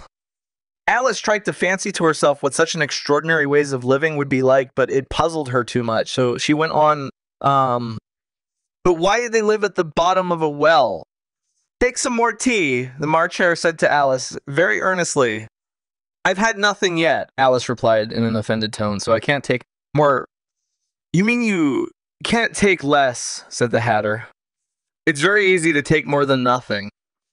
"Nobody asked your opinion," said Alice. "Who's making personal remarks now?" the Hatter asked triumphantly. Alice did not quite know what to say to this. So she helped herself to some tea and bread and butter, and then turned to the dormouse and repeated her question. "Why did they live at the bottom of a well?" The dormouse again took a minute or two to think about it, and then said it was a treacle well. "There's no such thing." Alice was beginning very angrily, but the Hatter and the March Hare went shh. And the dormouse sulkily remarked, "If you can't be civil, you'd better finish the story for yourself." "No, please go on," Alice said very humbly. "I won't interrupt again." "I dare say there may be one." "One indeed," said the dormouse indignantly. However, he consented to go on. "And so these 3 little sisters, they were learning to draw, you know?" "What did they draw?" said Alice, quite forgetting her promise. "Hey, Treacle," said the dormouse, without considering it all this time. "I want a clean cup," interrupted the Hatter. "Let's all move one place on." He moved on as he spoke, and the dormouse followed him. The March Hare moved into the dormouse's place, and Alice rather unwillingly took the place of the March Hare. The Hatter was the only one who got any advantage from the change. And Alice was a good deal worse off than before, as the March Hare had just upset the milk jug into his plate. Alice did not wish to offend the dormouse again, so she began very cautiously. "But I don't understand. Where did they draw the treacle from?" "You can draw water out of a water well," said the Hatter, "so I should think you could draw a treacle out of a treacle, well, stupid." But they were in the well, Alice said to the dormouse, not choosing to notice this last remark. "They were," said the dormouse. "Well in." This answer so confused poor Alice that she let the dormouse go on for some time without interrupting it. "They were learning to draw," the dormouse went on, yawning and rubbing its eyes, for it was getting very sleepy, and they drew all manner of things. "Everything that begins with an M." "Why with an M?" said Alice. "Why not?" said the March Hare. Alice was silent. The dormouse had closed its eyes by this time and was going off into a doze, but on being pinched by the Hatter, it woke up again with a little shriek and went on. "That begins with an M, such as mousetraps and the moon and memory and muchness." "You know you say things are much of a muchness. Did you ever see such a thing as a drawing of a muchness?" "Really, now you ask me," said Alice, very much confused, I don't think. "Then you shouldn't talk," said the Hatter. This piece of rudeness was more than Alice could bear. She got up in great disgust and walked off. The dormouse fell asleep instantly, and neither of the others took the least notice of her going, though she looked back once or twice, half hoping that they would call after her. The last time she saw them, they were trying to put the dormouse into the teapot. "At any rate, I'll never go there again," said Alice as she picked her way through the wood. "It's the stupidest tea party I ever was at in all my life." Just as she said this, she noticed that one of the trees had a door leading right into it. "That's very curious," she thought. "But everything's curious today. I think I may as well go in at once," and she went. Once more she found herself in the long hall, enclosed to the little glass table. Now, I'll manage better this time, she said to herself, and began by taking the little golden key and unlocking the door that led into the garden. Then she went to work nibbling at the mushroom. She had kept a piece of it in her pocket till she was about a foot high. Then she walked down the little passage. And then she found herself at last in the beautiful garden among the bright flower beds and the cool fountains.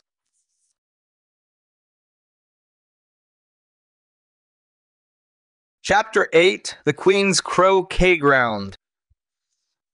A large rose tree stood near the entrance of the garden. The roses growing on it were white, but there were 3 gardeners at it, busily painting them red. Alice thought this a very curious thing, and she went nearer to watch them, and just as she came up to them, she heard one of them say, "Look out now, 5, don't go splashing paint over me like that." "I couldn't help it," said 5, in a sulky tone. 7 jogged my elbow. On which 7 looked up and said, "That's right, 5, always lay the blame on others." "Yeah, you'd better not talk," said 5. "I heard the Queen say, only yesterday you deserved to be beheaded." "What for?" said the one who had spoken first. "That's none of your business, too," said 7. "Yeah, it is his business," said 5, "and I'll tell him. It was for bringing the cook tulip roots instead of onions." 7 flung down his brush and had just begun well of all the unjust things, when his eye chanced to fall upon Alice as she stood watching them, and he checked himself suddenly. The others looked round also, and all of them bowed low. "Would you tell me," said Alice, a little timidly, "why you are painting those roses?" 5 and 7 said nothing, but looked at 2. Hugh began in a low voice, "Why, the fact is, you see, miss, this here ought to have been a red rose tree, and we put a white one in by mistake, and if the Queen was to find it out, you should all have our heads cut off, you know. So you see, miss, we're doing our best, before she comes to—" At this moment 5, who had been anxiously looking across the garden, called out the Queen, and the 3 gardeners instantly threw themselves flat upon their faces. There was a sound of many footsteps, and Alice looked round, eager to see the Queen. First came 10 soldiers carrying clubs. These were all shaped like the 3 gardeners, oblong and flat, with their hands and feet at the corners. Next, the 10 courtiers. These were ornamented all over with diamonds, and walked 2 and 2 as the soldiers did. After these came the royal children. There were 10 of them, and the little dears came jumping merrily along hand in hand, in couples. They were all ornamented with hearts. Next came the guests, mostly kings and queens, and among them Alice recognized the White Rabbit. It was talking in a hurried, nervous manner, smiling at everything that was said, and went by without noticing her. Then followed the Knave of Hearts, carrying the king's crown on a crimson velvet cushion, and last of all this grand procession came the King and Queen of Hearts. Alice was rather doubtful whether she ought not to lie down on her face like the 3 gardeners, but she could not remember ever having heard of such a rule at processions. And besides, what would be the use of a procession, thought she, if people had all to lie down upon their faces so that they couldn't see it? So she stood still where she was and waited. When the procession came opposite to Alice, they all stopped and looked at her, and the Queen said severely, "Who is this?" She said it to the Knave of Hearts, who only bowed and smiled in reply. "Idiot!" said the Queen, tossing her head impatiently, and turning to Alice, she went on, "What's your name, child?" "My name is Alice, so please your majesty," said Alice very politely, but she added to herself, "Why, they're only a pack of cards after all." "I needn't be afraid of them." "And who are these?" said the Queen, pointing to the 3 gardeners who were lying round the rose tree, for you see as they were lying on their faces. And the pattern on their backs was the same as the rest of the pack. She could not tell whether they were gardeners or soldiers or 3 of her own children. "How should I know?" said Alice, surprised at her own courage. "It's no business of mine." The Queen turned crimson with fury, and after glaring at her for a moment like a wild beast, screamed off with her head, "Off! Off!" "Nonsense!" said Alice, very loudly and decidedly, and the Queen was silent. The King laid his hand upon her arm, and timidly said, "She is only a child!" The Queen turned angrily away from him, and said to the Knave, "Turn them over." The Knave did so, very carefully, with 1 foot. "Get up!" said the Queen, in a shrill, loud voice, and the 3 gardeners instantly jumped up and began bowing to the King, the Queen, the royal children, and everybody else. "Leave off that!" screamed the Queen. "You make me giddy," and then, turning to the rose tree, she went on, "What have you been doing here?" May it please your majesty, said two, in a very humble tone, going down on one knee as he spoke. We were trying. I see, said the queen, who had meanwhile been examining the roses. Off with their heads, and the procession moved on, three of the soldiers remaining behind to execute the unfortunate gardeners who ran to Alice for protection. You shan't be beheaded, said Alice, and she put them into a large flower pot that stood near. The three soldiers wandered about for a minute or two, looking for them, and then quietly marched off after the others. Heads off, shouted the queen. Their heads are gone. If it please your majesty, the soldiers shouted in reply. That's right, shouted the queen. Can you play croquet? The soldiers were silent and looked at Alice as the question was evidently meant for her. Yes, shouted Alice. Come on then, roared the queen, and Alice joined the procession, wondering very much what would happen next. It's a very fine day, said a timid voice at her side. She was walking by the white rabbit, who was peeping anxiously into her face. Very, said Alice. Where's the Duchess? Hush, said the rabbit in a low, hurried tone. He looked anxiously over his shoulder as he spoke, and then raised himself upon tiptoe, put his mouth close to her ear, and whispered she's under sentence of execution. What for? Said Alice. Did you say, what a pity? The rabbit asked. No, I didn't, said Alice. I don't think it's at all a pity. I said, what for? She boxed the queen's ears. The rabbit began. Alice gave a little scream of laughter. Oh, hush, the rabbit whispered in a frightened tone. The queen will hear you. You see, she came rather late, and the queen said, Get to your places, shouted the queen in a voice of thunder, and people began running about in all directions, tumbling up against each other. However, they got settled down in a minute or two, and the game began. Alice thought she had never seen such a curious croquet ground in her life. It was all ridges and furrows. The bulls were live hedgehogs, the mallets live flamingos, and the soldiers had to double themselves up and to stand on their hands and feet to make the arches. The chief difficulty Alice found at first was in managing her flamingo. She succeeded in getting its body tucked away comfortably enough under her arm, with its legs hanging down, but generally just as she had got its neck nicely straightened out, and was going to give the hedgehog a blow with its head. It would twist itself round and look up in her face with such a puzzled expression that she could not help bursting out laughing. And when she had got its head down and was going to begin again, it was very provoking to find that the hedgehog had unrolled itself and was in the act of crawling away. Besides all this, there was generally a ridge or furrow in the way wherever she wanted to send the hedgehog to, and as the doubled-up soldiers were always getting up and walking off to other parts of the ground, Alice soon came to the conclusion that it was a very difficult game indeed. The players all played at once without waiting for turns, quarreling all the while and fighting for the hedgehogs, and in a very short time the queen was in a furious passion and went stamping about and shouting off with his head or off with her head about once in a minute. Alice began to feel very uneasy. To be sure, she had not as yet had any dispute with the queen, but she knew that it might happen any minute, and then thought she, what would become of me? They're dreadfully fond of beheading people here. The great wonder is that there's anyone left alive. She was looking about for some way of escape and wondering whether she could get away without being seen when she noticed a curious appearance in the air. It puzzled her very much at first, but after watching it a minute or two, she made it out to be a grin, and she said to herself, it's the Cheshire Cat. Now I shall have somebody to talk to. How are you getting on? Said the cat, as soon as there was mouth enough for it to speak with. Alice waited till the eyes appeared, and then nodded. It's no use speaking to it, she thought, till its ears have come, or at least one of them. In another minute, the whole head appeared, and then Alice put down her flamingo, and began an account of the game, feeling very glad she had someone to listen to her. The cat seemed to think that there was enough of it now in sight, and no more of it appeared. I don't think they play it all fairly, Alice began in rather complaining tone, and they all quarrel so dreadfully one can't hear oneself speak. And they don't seem to have any rules in particular, at least if there are, nobody attends to them. And you've no idea how confusing it is, all the things being alive. For instance, there's the arch I've got to go through next, walking about at the other end of the ground. And I should have croqueted the queen's hedgehog just now, only it ran away when it saw mine coming. How do you like the queen? Said the cat in a low voice. Not at all, said Alice.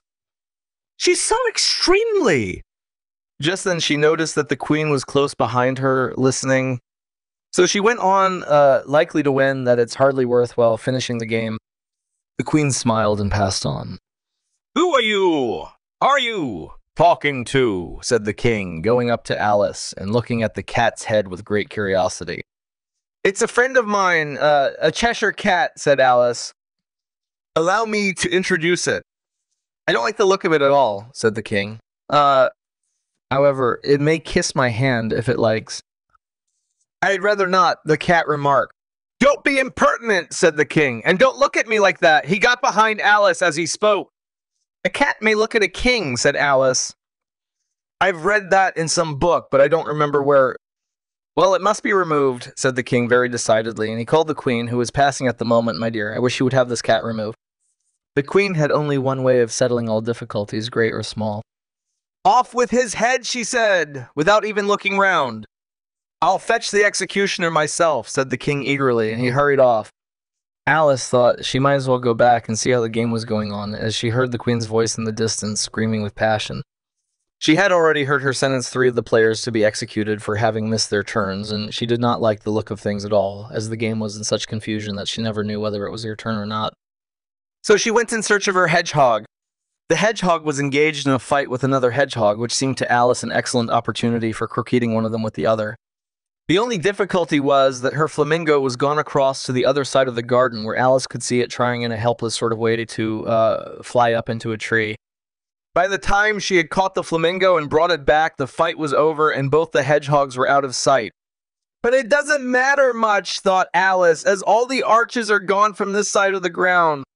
So she tucked it away under her arm, that it might not escape again, and went back for a little more conversation with her friend. When she got back to the Cheshire Cat, she was surprised to find quite a large crowd collected round it. There was a dispute going on between the executioner, the king, and the queen, who were all talking at once, while all the rest were quite silent and looked very uncomfortable. The moment Alice appeared, she was appealed to by all three to settle the question, and they repeated their arguments to her, though, as they all spoke at once. She found it very hard indeed to make out exactly what they said. The executioner's argument was that you couldn't cut off a head unless there was a body to cut it off from. That he had never had to do such a thing before, and he wasn't going to begin at his time of life. The king's argument was that anything that had a head could be beheaded, and that you weren't to talk nonsense. The queen's argument was that if something wasn't done about it in less than no time, she'd have everybody executed all round. It was this last remark that had made the whole party look so grave and anxious. Alice could think of nothing else to say, but it belongs to the Duchess. "You'd better ask her about it." "She's in prison," the queen said to the executioner. "Fetch her here," and the executioner went off like an arrow.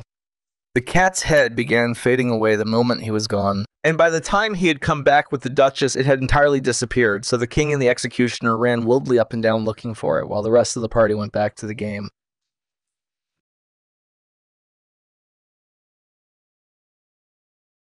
Chapter 9, The Mock Turtle's Story. "You can't think how glad I am to see you again, you dear old thing," said the Duchess as she tucked her arm affectionately into Alice's and they walked off together. Alice was very glad to find her in such a pleasant temper and thought to herself that perhaps it was only the pepper that had made her so savage when they met in the kitchen. "When I'm a duchess," she said to herself, not in a very hopeful tone though, "I won't have any pepper in my kitchen at all. Soup does very well without. Maybe it's always pepper that makes people hot-tempered," she went on, very much pleased at having found out a new kind of rule, and vinegar that makes them sour, and chamomile that makes them bitter, and barley sugar, and such things that make children sweet-tempered. I only wish people knew that. Then they wouldn't be so stingy about it, you know. She had quite forgotten the Duchess by this time, and was a little startled when she heard her voice close to her ear. "You're thinking about something, my dear, and that makes you forget to talk. I can't tell you just now what the morale of that is, but I shall remember it in a bit." "Perhaps it hasn't won," Alice ventured to remark. Tut, child," said the Duchess. "Everything's got a moral, if only you can find it," and she squeezed herself up closer to Alice's side as she spoke. Alice did not much like keeping so close to her. First, because the Duchess was very ugly, and secondly, because she was exactly the right height to rest her chin upon Alice's shoulder, and it was an uncomfortably sharp chin. However, she did not like to be rude, so she bore it as well as she could. The game's going on rather better now, she said, by way of keeping up the conversation a little, said the Duchess. And the moral of that is, oh, 'tis love, that makes the world go round. Somebody said. Alice whispered that it's done by everybody minding their own business. It's so, said the Duchess. And the moral of that is, somebody said. Alice whispered that it's done by everybody minding their own business.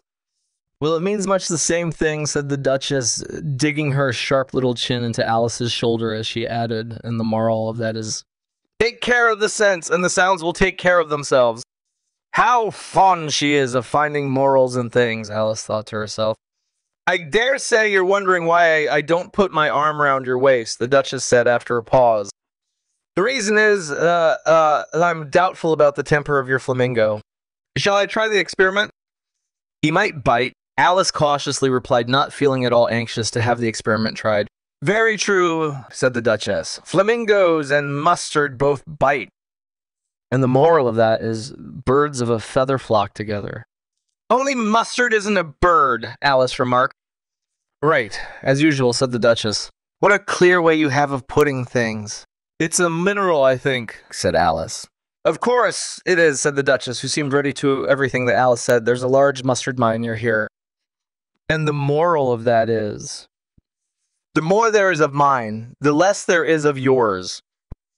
Oh, I know, exclaimed Alice, who had not attended to this last remark. It's a vegetable. It doesn't look like one, but it is.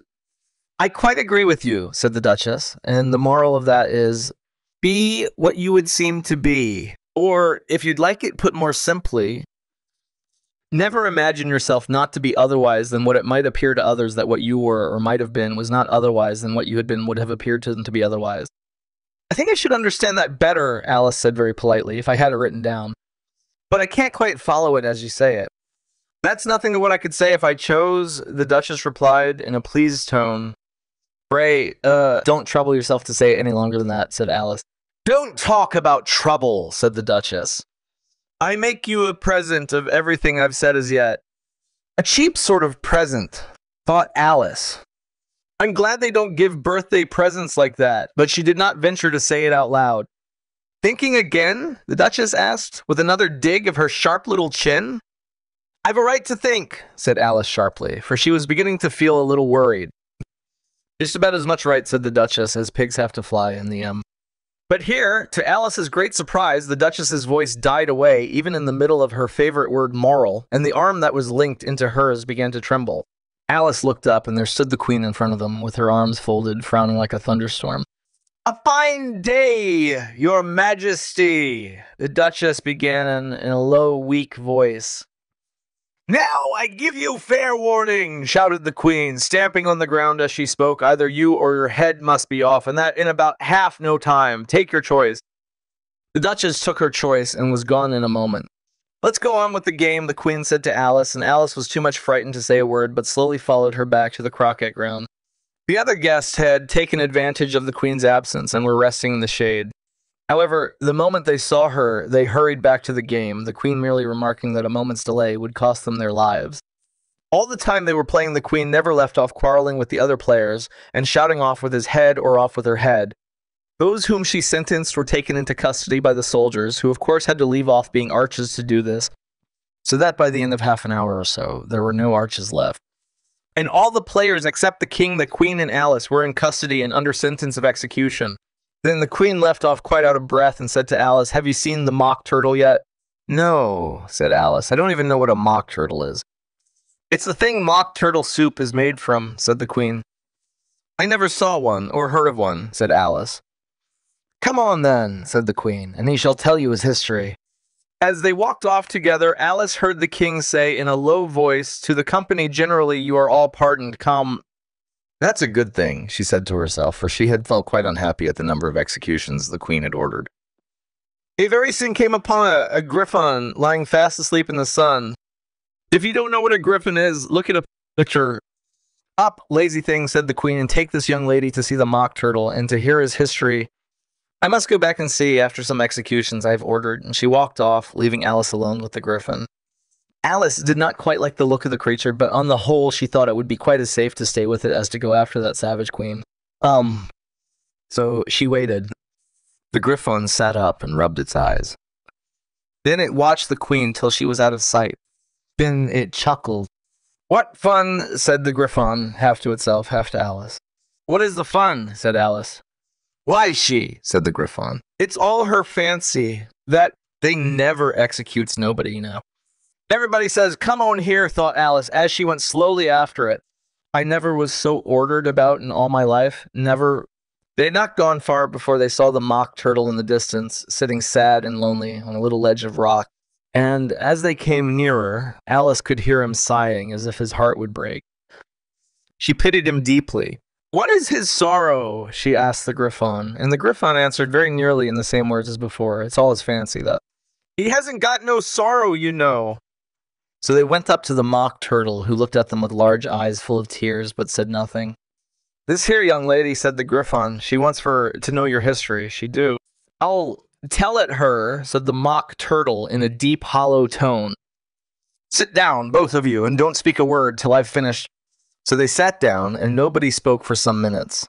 Alice thought to herself, "I don't see how he can ever finish if he doesn't begin," but she waited patiently. "Once," said the mock turtle at last with a deep sigh, "I was a real turtle." These words were followed by a very long silence, broken only by an occasional exclamation of Excra from the Griffon and the constant heavy sobbing of the mock turtle. Alice was very nearly getting up and saying, "Thank you, sir, for your interesting story," but she could not help thinking there must be more to come, so she sat still and said nothing. "When we were little," the mock turtle went on at last, more calmly, though still sobbing a little now and then, "we went to school in the sea. The master was an old turtle. We used to call him Tortoise." "Why did you call him Tortoise if he wasn't one?" Alice asked. "We called him Tortoise because he taught us," said the mock turtle angrily. "Really, you are very dull. You ought to be ashamed of yourself for asking such a simple question," added the Griffon, and then they both sat silent and looked at poor Alice, who felt ready to sink into the earth. At last, the Griffon said to the mock turtle, "Drive on, old fellow, don't be all day about it," and he went on in these words. "Yes, we went to school in the sea, though, you mayn't believe it." "I never said I didn't," interrupted Alice. "You did," said the mock turtle. "Hold your tongue," added the Griffon, before Alice could speak again. The mock turtle went on. "We had the best of educations. In fact, we went to school every day." "I've been to a day school, too," said Alice. "You needn't be so proud as all that." "With extras?" asked the mock turtle a little anxiously. "Yes," said Alice. "We learned French and music." "And washing?" said the mock turtle. Certainly not," said Alice indignantly. "Ah, then yours wasn't a really good school," said the mock turtle in a tone of great relief. Now, at ours they had at the end of the bill, French, music, and washing. Extra. "You couldn't have wanted it much," said Alice, "living at the bottom of the sea." "I couldn't afford to learn it," said the mock turtle with a sigh. "I only took the regular course." "What was that?" inquired Alice. "Reeling and writhing, of course, to begin with," the mock turtle replied, and then the different branches of arithmetic. "Ambition, distraction, uglification, and derision." "I never heard of uglification," Alice ventured to say. "What is it?" The Griffon lifted up both its paws in surprise. "What? Never heard of uglifying," it exclaimed. "You know what to beautify is, I suppose?" "Yes," said Alice doubtfully. "It means to make anything prettier." "Well then," the Griffon went on, "if you don't know what to uglify is, you're a simpleton." Alice did not feel encouraged to ask any more questions about it, so she turned to the mock turtle and said, "What else had you to learn?" "Well, there was mystery," the mock turtle replied, counting off the subjects on his flappers. "Mystery, ancient and modern, with seaography, then drolling." The drolling master was an old conger eel that used to come once a week. "He taught us drawling, stretching, and fainting in coils." "What was that like?" said Alice. "Well, I can't show it you myself," the mock turtle said. "I'm too stiff." And the Griffon never learnt it. "Hadn't time," said the Griffon. "I went to the classics master, though. He was an old crab. He was I never went to him, the mock turtle said with a sigh. He taught laughing and grief, they used to say. So he did, said the Griffon, sighing in his turn, and both creatures hid their faces in their paws. And how many hours a day did you do lessons? Said Alice, in a hurry to change the subject. 8 hours the first day, said the mock turtle. 9 the next, and so on. What a curious plan, exclaimed Alice. That's the reason they're called lessons, the Griffin remarked.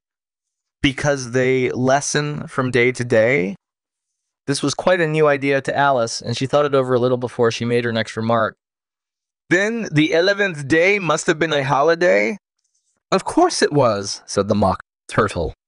And how did you manage on the 12th? Alice went on eagerly.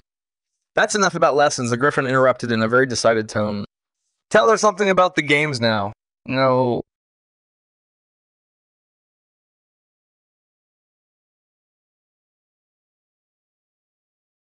Chapter 10, The Lobster Quadrille. The mock turtle sighed deeply and drew the back of one flapper across his eyes. He looked at Alice and tried to speak, but for a minute or two sobs choked his voice. As if he had a bone in his throat, said the Griffin. And it set to work shaking him and punching him in the back. At last, the mock turtle recovered his voice, and with tears running down his cheeks, he went on again. You may not have lived much under the sea. I haven't, said Alice. And perhaps you were never even introduced to a lobster. Alice began to say, I once tasted, but checked herself hastily and said, no, never. So you can have no idea what a delightful thing a lobster quadrille is. No, indeed, said Alice. What sort of a dance is it? Why, said the Griffon, you first form into a line along the seashore. 2 lines, cried the mock turtle. Seals, turtles, salmon, and so on, then, when you've cleared all the jellyfish out of the way. That generally takes some time, interrupted the Griffon. You advance twice. Each with a lobster as a partner, cried the Griffon. Of course, the mock turtle said. Advance twice, set to partners. Change lobsters and retire in same order, continued the Griffon.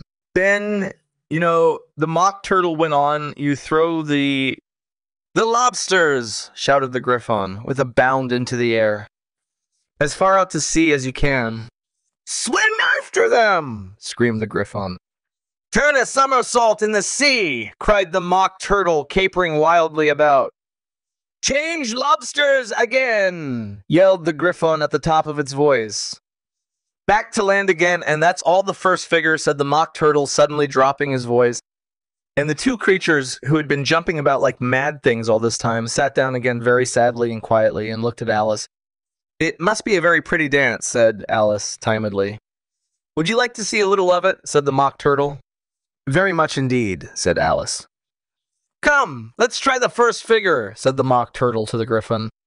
We can do without lobsters, which shall sing.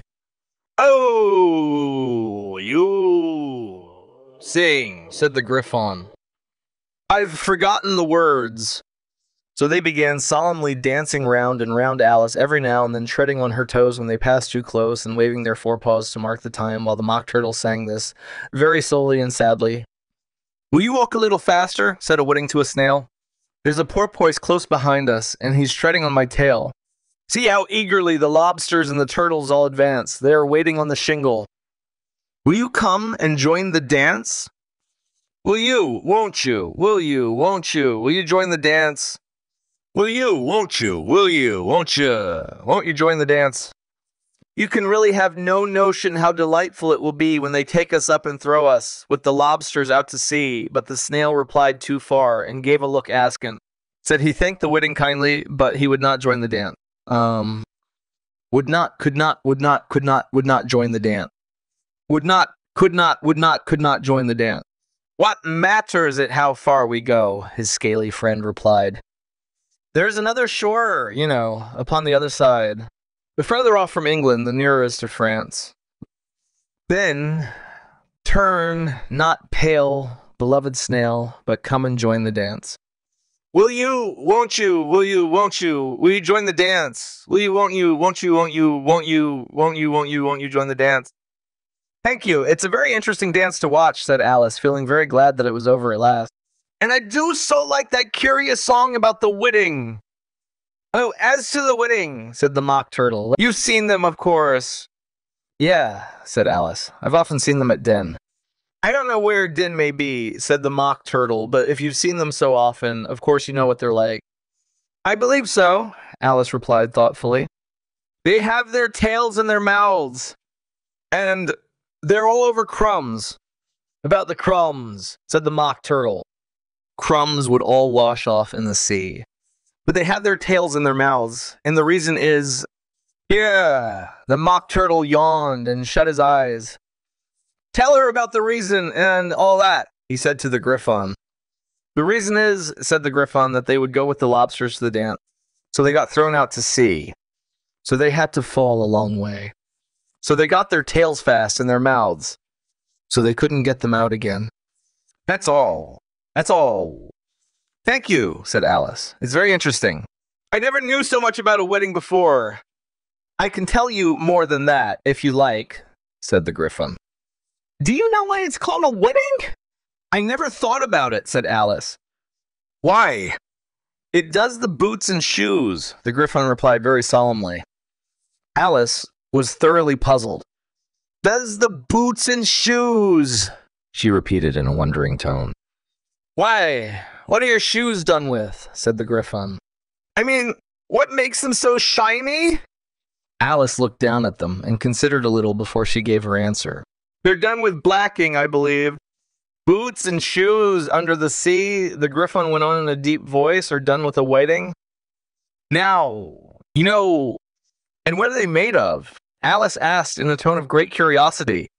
Soles and eels, of course, the Griffon replied rather impatiently. Any shrimp could have told you that if I'd been the wedding, said Alice, whose thoughts were still running on the song. I'd have said to the porpoise, keep back, please, we don't want you with us. They were obliged to have him with them, the Mock Turtle said. They were obliged to have him with them, the Mock Turtle said. No wise fish would go anywhere without a porpoise. Wouldn't it really? Said Alice in a tone of great surprise. Of course not, said the Mock Turtle. Why, if a fish came to me and told me he was going a journey, I should say, with what porpoise? Don't you mean purposes? Said Alice. I mean what I say, the Mock Turtle replied in an offended tone. And the Griffon added, come, let's hear some of your adventures. I could tell you my adventures. Beginning from this morning, said Alice, a little timidly. But it's no use going back to yesterday, because I was a different person than... Explain all that, said the Mock Turtle. No, no. The adventures first, said the Griffon in an impatient tone. Explanations take such a dreadful time. So Alice began telling them her adventures from the time when she first saw the white rabbit. She was a little nervous about it just at first. The two creatures got so close to her, one on each side, and opened their eyes and mouths so very wide, but she gained courage as she went on. Her listeners were perfectly quiet till she got to the part about her repeating you are old, Father William, to the caterpillar, and the words all coming different. And then the Mock Turtle drew a long breath and said, that's very curious. It's all about as curious as it can be, said the Griffon. It all came different, the Mock Turtle repeated thoughtfully. I should like to hear her. Try and repeat something now. Tell her to begin. He looked at the Griffon as if he thought it had some kind of authority over Alice. Stand up and repeat is the voice of the sluggard, said the Griffon. How the creatures order one about and make one repeat lessons, thought Alice. I might as well be at school at once. However, she got up and began to repeat it, but her head was so full of the lobster quadrille that she hardly knew what she was saying, and the words came very queer indeed. It is the voice of the lobster. I heard him declare, you have baked me too brown. I must sugar my hair. As a duck with its eyelids, so he with his nose trims his belt and his buttons and turns out his toes. Later editions continued as follows. When the sands are all dry, he is gay as a lark and will talk in contemptuous tones of the shark. But when the tide rises and sharks are around, his voice has a timid and tremulous sound. That's different from what I used to say when I was a child, said the Griffon. Well, I never heard it before, said the Mock Turtle, but it sounds uncommon nonsense. Alice said nothing. She had sat down with her face in her hands, wondering if anything would ever happen in a natural way again. I should like to have it explained, said the Mock Turtle. She can't explain it, said the Griffin hastily. Go on with the next verse. But about his toes, the Mock Turtle persisted. How could he turn them out with his nose, you know? It's the first position in dancing, Alice said, but was dreadfully puzzled by the whole thing and longed to change the subject. Go on with the next verse, the Griffin repeated impatiently. It begins, I passed by his garden. Alice did not dare to disobey, though she felt sure it would all come wrong, and she went on in a trembling voice. I passed by his garden and marked with one eye how the owl and the panther were sharing a pie. Later editions continued as follows. The panther took pie crust and gravy and meat, while the owl had the dish as its share of the treat. When the pie was all finished, the owl, as a boon, was kindly permitted to pocket the spoon, while the panther received knife and fork with a growl and concluded the banquet. What is the use of repeating all that stuff? The Mock Turtle interrupted. If you don't explain it as you go on, it's by far the most confusing thing I ever heard. Yeah, I think you'd better leave off, said the Griffin. And Alice was only too glad to do so. Shall we try another figure of the lobster quadrille? The Griffin went on. You like the Mock Turtle to sing you a song. Oh, a song, please. If the Mock Turtle would be so kind, Alice replied so eagerly that the Griffin said in a rather offended tone, Hum, no accounting for taste. Sing her turtle soup, will you, old fellow? The Mock Turtle sighed deeply and began, in a voice sometimes choked with sobs, to sing this. Beautiful soup, so rich and green, waiting in a hot tureen, who for such dainties would not stoop. Who of the evening, beautiful soup. Who of the evening, beautiful soup. Beautiful soup. Who cares for fish, game, or any other dish? Who would not give all else for 2p anyworth only of beautiful soup, pennyworth only of beautiful soup? Chorus again! Cried the Griffin, and the Mock Turtle had just begun to repeat it when a cry of the trial's beginning was heard in the distance. Come on! Cried the Griffin, and taking Alice by the hand, it hurried off without waiting for the end of the song. What trial is it? Alice panted as she ran, but the Griffin only answered, Come on, and ran the faster, while more and more faintly came, carried on the breeze that followed them, the melancholy words, Soup of the evening, beautiful, beautiful soup!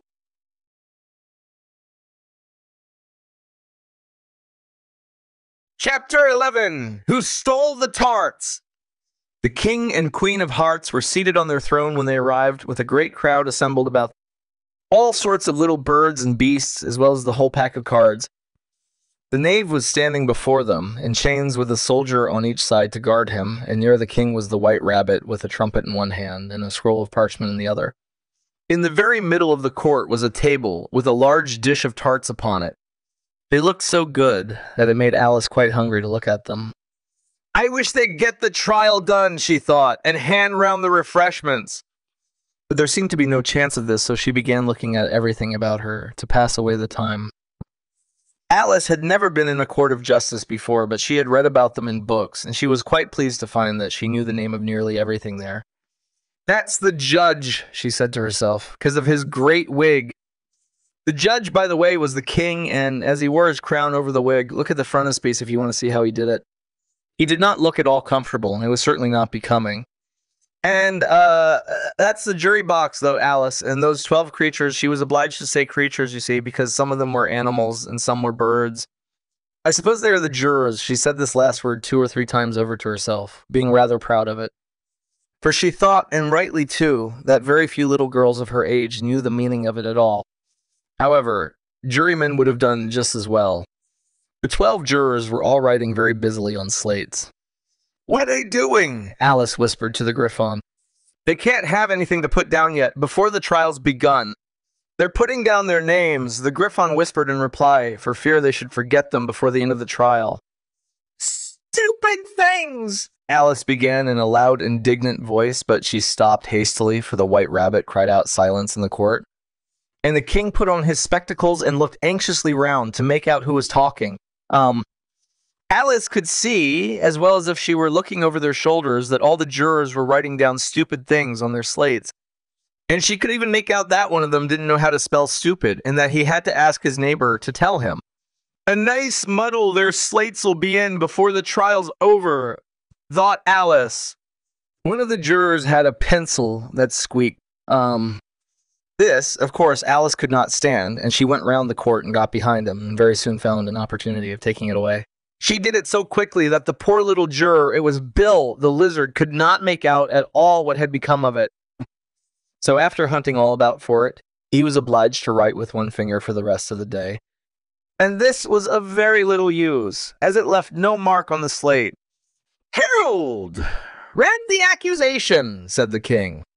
On this, the white rabbit blew 3 blasts on the trumpet and then unrolled the parchment scroll and read as follows. "The Queen of Hearts, she made some tarts, all in a summer day. The Knave of Hearts, he stole those tarts and took them quite away." "Consider your verdict," the king said to the jury. "Not yet, not yet," the rabbit hastily interrupted. "There's a great deal to come before that." "Call the first witness," said the king. And the white rabbit blew 3 blasts on the trumpet and called out, "First witness." The first witness was the Hatter. He came in with a teacup in one hand and a piece of bread and butter in the other. "I beg pardon, Your Majesty," he began, "for bringing these in, but I hadn't quite finished my tea when I was sent for. "You ought to have finished," said the king. "When did you begin?" The Hatter looked at the March Hare, who had followed him into the court arm in arm with the Dormouse. 14th of March, I think it was," he said. 15th, said the March Hare. 16th, added the Dormouse. "Write that down," the king said to the jury, and the jury eagerly wrote down all 3 dates on their slates and then added them up and reduced the answer to shillings and pence. "Take off your hat," the king said to the Hatter. "It isn't mine," said the Hatter. "Go!" the king exclaimed, turning to the jury, who instantly made a memorandum of the fact. "I keep them to sell," the Hatter added as an explanation. "I've none of my own. I'm a Hatter." Here, the queen put on her spectacles and began staring at the Hatter, who turned pale and fidgeted. "Give your evidence," said the king, "and don't be nervous or I'll have you executed on the spot." This did not seem to encourage the witness at all. He kept shifting from one foot to the other, looking uneasily at the queen, and in his confusion he bit a large piece out of his teacup instead of the bread and butter. Just at this moment, Alice felt a very curious sensation, which puzzled her a good deal until she made out what it was. She was beginning to grow larger again, and she thought at first she would get up and leave the court, but on second thoughts she decided to remain where she was as long as there was room for her. "I wish you wouldn't squeeze so," said the Dormouse, who was sitting next to her. "I can hardly breathe." "I can't help it," said Alice very meekly. "I'm growing." "You've no right to grow here," said the Dormouse. "Don't talk nonsense," said Alice more boldly. "You know you're growing too." "Yes, I grow at a reasonable pace," said the Dormouse. "Not in that ridiculous fashion," and he got up very sulkily and crossed over to the other side of the court. All this time the queen had never left off staring at the Hatter, and just as the Dormouse crossed the court, she said to one of the officers of the court, "Bring me the list of the singers in the last concert," on which the wretched Hatter turned. "Give your evidence," the king repeated angrily, "or I'll have you executed, whether you're nervous or not." "I'm a poor man, Your Majesty," the Hatter began in a trembling voice, "and I hadn't begun my tea. Not above a week or so. And what with the bread and butter getting so thin? And the twinkling of the tea." "The twinkling of the what?" said the king. "It began with the tea," the Hatter replied. "Of course, twinkling begins with a T," said the king sharp. "Do you take me for a dunce? Go on!" "I'm a poor man," the Hatter went on, and most things twinkled after that, only the March Hare said. The March Hare interrupted in a great hurry. "You did," said the Hatter. "I deny it," said the March Hare. "He denies it," said the king. "Hey, leave out that part." "Well, at any rate," the Dormouse said. The Hatter went on looking anxiously round to see if he would deny it too. But the Dormouse denied nothing, being fast asleep. "After that," continued the Hatter, "I cut some more bread and butter." "But what did the Dormouse say?" one of the jury asked. "I can't remember," said the Hatter. "You must remember," remarked the king, "or I'll have you executed." The miserable hatter dropped his teacup and bread and butter and went down on one knee. "I'm a poor man, your majesty," he began. "You're a very poor speaker," said the king. Here, one of the guinea pigs cheered, and was immediately suppressed by the officers of the court. As that is rather a hard word, I will just explain to you how it was done. They had a large canvas bag, which tied up at the mouth with string. Into this, they slipped the guinea pig head first, and then sat upon it. I'm glad I've seen that done, though, Alice. I've so often read in the newspapers at the end of trials there was some attempts at applause which was immediately suppressed by the officers of the court, and I never understood what it meant till now. If that's all you know about it, you may stand down, continued the king. I can't go no lower, said the hatter. I'm on the floor, as it is. Then you may sit down, the king replied. Here the other guinea pig cheered and was suppressed. Come, that finished the guinea pigs, thought Alice. Now we shall get on better. I'd rather finish my tea, said the hatter, with an anxious look at the queen, who was reading the list of singers. You may go, said the king, and the hatter hurriedly left the court without even waiting to put his shoes on. And just take his head off outside, the queen added to one of the officers. But the hatter was out of sight before the officer could get to the door. Call the next witness, said the king. The next witness was the duchess's cook. She carried the pepper box in her hand, and Alice guessed who it was, even before she got into the court. By the way, the people near the door began sneezing all at once. Give your evidence, said the king. Shot, said the cook. The king looked anxiously at the white rabbit, who said in a low voice, Your Majesty must cross-examine this witness.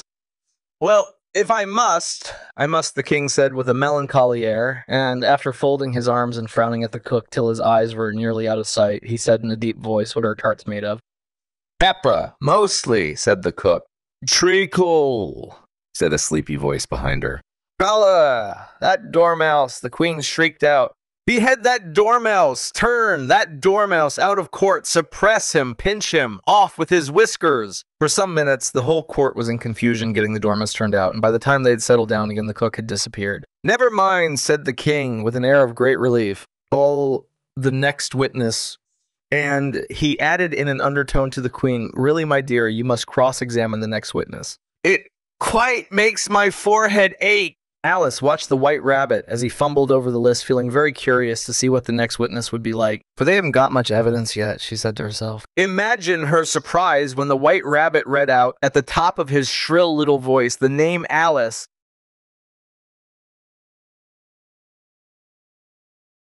Chapter 12. Alice's Evidence.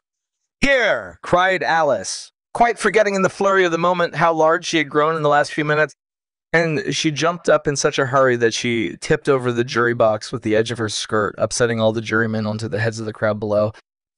And there they lay sprawling about, reminding her very much of a globe of goldfish she had accidentally upset the week before.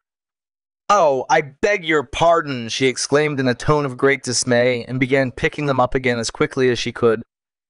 For the accident of the goldfish kept running in her head, and she had a vague sort of idea that they must be collected at once and put back into the jury box or they would die.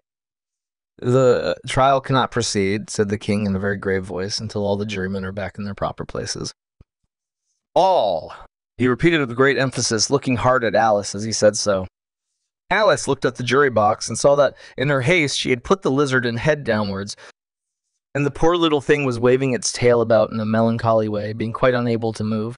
She soon got it out again and put it right. Not that it signifies much, she said to herself. I should think it would be quite as much use in the trial one way up as the other. As soon as the jury had a little recovered from the shock of being upset, and their slates and pencils had been found and handed back to them, they set to work very diligently to write out a history of the accident. All except the lizard, who seemed too much overcome to do anything but sit with its mouth open, gazing up into the roof of the court. What do you know about this business? The king said to Alice. Nothing, said Alice. Nothing whatever, persisted the king. Nothing whatever, said Alice. That's very important, the king said, turning to the jury. They were just beginning to write this down on their slates when the white rabbit interrupted. Unimportant, your majesty means, of course, he said in a very respectful tone, but frowning and making faces at him as he spoke. Unimportant, of course I meant, the king hastily said, and went on to himself in an undertone, important. Unimportant. Important. Unimportant. Important. Unimport. As if he were trying which word sounded best. Some of the jury wrote it down important, and some unimportant Alice could see this as she was near enough to look over their slate. But it doesn't matter a bit, she thought to herself. At this moment, the king, who had been for some time busily writing in his notebook, cackled out silence and read out from his book. Rule 42. All persons more than a mile high to leave the court. Everybody looked at Alice. I'm not a mile high, said Alice. You are, said the king. Nearly 2 miles high, added the queen. Well, I shan't go, at any rate, said Alice. Besides, that's not a regular rule. You invented it, just now. It's the oldest rule in the book, said the king. Then it ought to be number 1, said Alice. The king turned pale and shut his notebook hastily. Consider your verdict, he said to the jury in a low, trembling voice. There's more evidence to come yet, please your majesty, said the white rabbit, jumping up in a great hurry. This paper has just been picked up. What's in it? Said the queen. I haven't opened it yet, said the white rabbit, but it seems to be a letter written by the prisoner to somebody. It must have been that, said the king, unless it was written to nobody, which isn't usual, you know. Who is it directed to? Said one of the jurymen. It isn't directed at all, said the white rabbit. In fact, there's nothing written on the outside. He unfolded the paper as he spoke and added, it isn't a letter after all. It's a set of verses. Are they in the prisoner's handwriting? Asked another of the jurymen. No, they're not, said the white rabbit, and that's the queerest thing about it. The jury all looked puzzled. He must have imitated somebody else's hand, said the king. The jury all brightened up again. Please, your majesty, said the knave, I didn't write it, and I can't prove I did. There's no name signed at the end. If you didn't sign it, that only makes the matter worse. You must have meant some mischief, or else you'd have signed your name like an honest man. There was a general clapping of hands at this. It was the first really clever thing the king had said that day. That proves his guilt, said the queen. It proves nothing of the sort, said Alice. Why, you don't even know what they're about. Read them, said the king. The white rabbit put on his spectacles. Where shall I begin? Please, your majesty, he asked. Begin at the beginning, the king said gravely, and go on till you come to the end. Then stop. These were the verses the white rabbit read. They told me you had been to her and mentioned me to him. She gave me a good character, but said I could not swim. He sent them word I had not gone. We know it to be true. If she should push the matter on, what would become of you? I gave her one. They gave him 2. You gave us 3 or more? They all returned from him to you, though they were mine before. If I or she should chance to be involved in this affair, he trusts to you to set them free, exactly as we were. My notion was that you had been, before she had this fit, an obstacle that came between him and ourselves and it. Don't let him know she liked them best, for this must ever be a secret, kept from all the rest. Between yourself and me, that's the most important piece of evidence we've heard yet, said the king, rubbing his hands. So, now let the jury. If any one of them can explain it, said Alice. She had grown so large in the last few minutes that she wasn't a bit afraid of interrupting him. I'll give him 6pence. I don't believe there's an atom of meaning in it. The jury all wrote down on their slates, she doesn't believe there's an atom of meaning in it, but none of them attempted to explain the paper. If there's no meaning in it, said the king, that saves a world of trouble, as we needn't try to find any. And yet, I don't know, he went on, spreading out the verses on his knee and looking at them with one eye. I seem to see some meaning in them, after all. You can't swim, can you? He added, turning to the knave. The knave shook his head sadly. Do I look like it? He said. He certainly did not, being made entirely of cardboard. All right, so far, said the king, and he went on muttering over the verses to himself. We know it to be true. That's the jury, of course. I gave her one. They gave him two. Way, that must be what he did with the tarts, you know. But it goes on, they all return from him to you, said Alice. There, said the king triumphantly, pointing to the tarts on the table. Nothing can be clearer than that. Then again, before she had this fit. You never had fits, my dear, I think, he said to the queen. Never, said the queen furiously, throwing an inkstand at the lizard as she spoke. The unfortunate little Bill had left off writing on his slate with one finger as he found it made no mark. But he now hastily began again, using the ink that was trickling down his face, as long as it lasted. Then the words don't fit you, said the king, looking round the court with a smile. There was a dead silence. It's a pun, the king added in an offended tone, and everybody laughed. Let the jury consider their verdict, the king said, for about the 20th time that day. No, said the queen. A sentence first, verdict afterwards. Stuff and nonsense, said Alice loudly. The idea of having the sentence first. Hold your tongue, said the queen, turning purple. I won't, said Alice. Off with her head, the queen shouted at the top of her voice. Nobody move! Who cares for you, said Alice. She had grown to her full size by this time. You're nothing but a pack of cards. At this, the whole pack rose up into the air and came flying down upon her. She gave a little scream, half of fright and half of anger, and tried to beat them off, and found herself lying on the bank with her head in the lap of her sister, who was gently brushing away some dead leaves that had fluttered down from the trees upon her face. Wake up, Alice dear, said her sister. Why, what a long sleep you've had. Oh, I've had such a curious dream, said Alice. And she told her sister, as well as she could remember them, all these strange adventures of hers that you've just been reading about. And when she had finished, her sister kissed her and said, it was a curious dream, dear, certainly. But now run into your tea, it's getting late. So Alice got up and ran off, thinking while she ran, as well she might, what a wonderful dream it had been.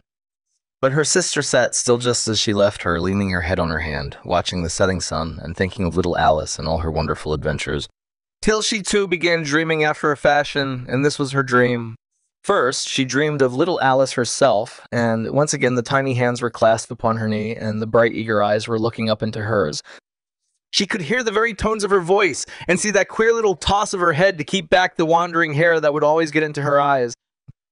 And still as she listened, or seemed to listen, the whole place around her became alive with the strange creatures of her little sister's dream. The long grass rustled at her feet as the white rabbit hurried by. The frightened mouse splashed his way through the neighboring pool. She could hear the rattle of the teacups as the March Hare and his friends shared their never-ending meal, and the shrill voice of the queen ordering off her unfortunate guests to execution. Once more the pig baby was sneezing on the Duchess's knee while plates and dishes crashed around it.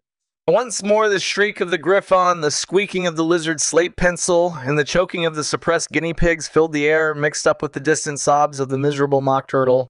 So she sat on, with closed eyes, and half believed herself in Wonderland, though she knew she had but to open them again, and all would change to dull reality. The grass would be only rustling in the wind, and the pool rippling to the waving of the reeds. The rattling teacups would change to tinkling sheep bells, and the queen's shrill cries to the voice of the shepherd boy. And the sneeze of the baby, the shriek of the griffon, and all the other queer noises would change, she knew, to the confused clamor of the busy farmyard, while the lowing of the cattle in the distance would take the place of the mock turtle's heavy sobs. But lastly, she pictured to herself how this same little sister of hers would, in the aftertime, be herself a grown woman, and how she would keep, through all her riper years, the simple and loving heart of her childhood, and how she would gather about her other little children and make their eyes bright and eager with many a strange tale, perhaps even with the dream of Wonderland of long ago, and how she would feel with all their simple sorrows, and find a pleasure in all their simple joys, remembering her own child life and the happy summer days. The end. Sneed. Sneed.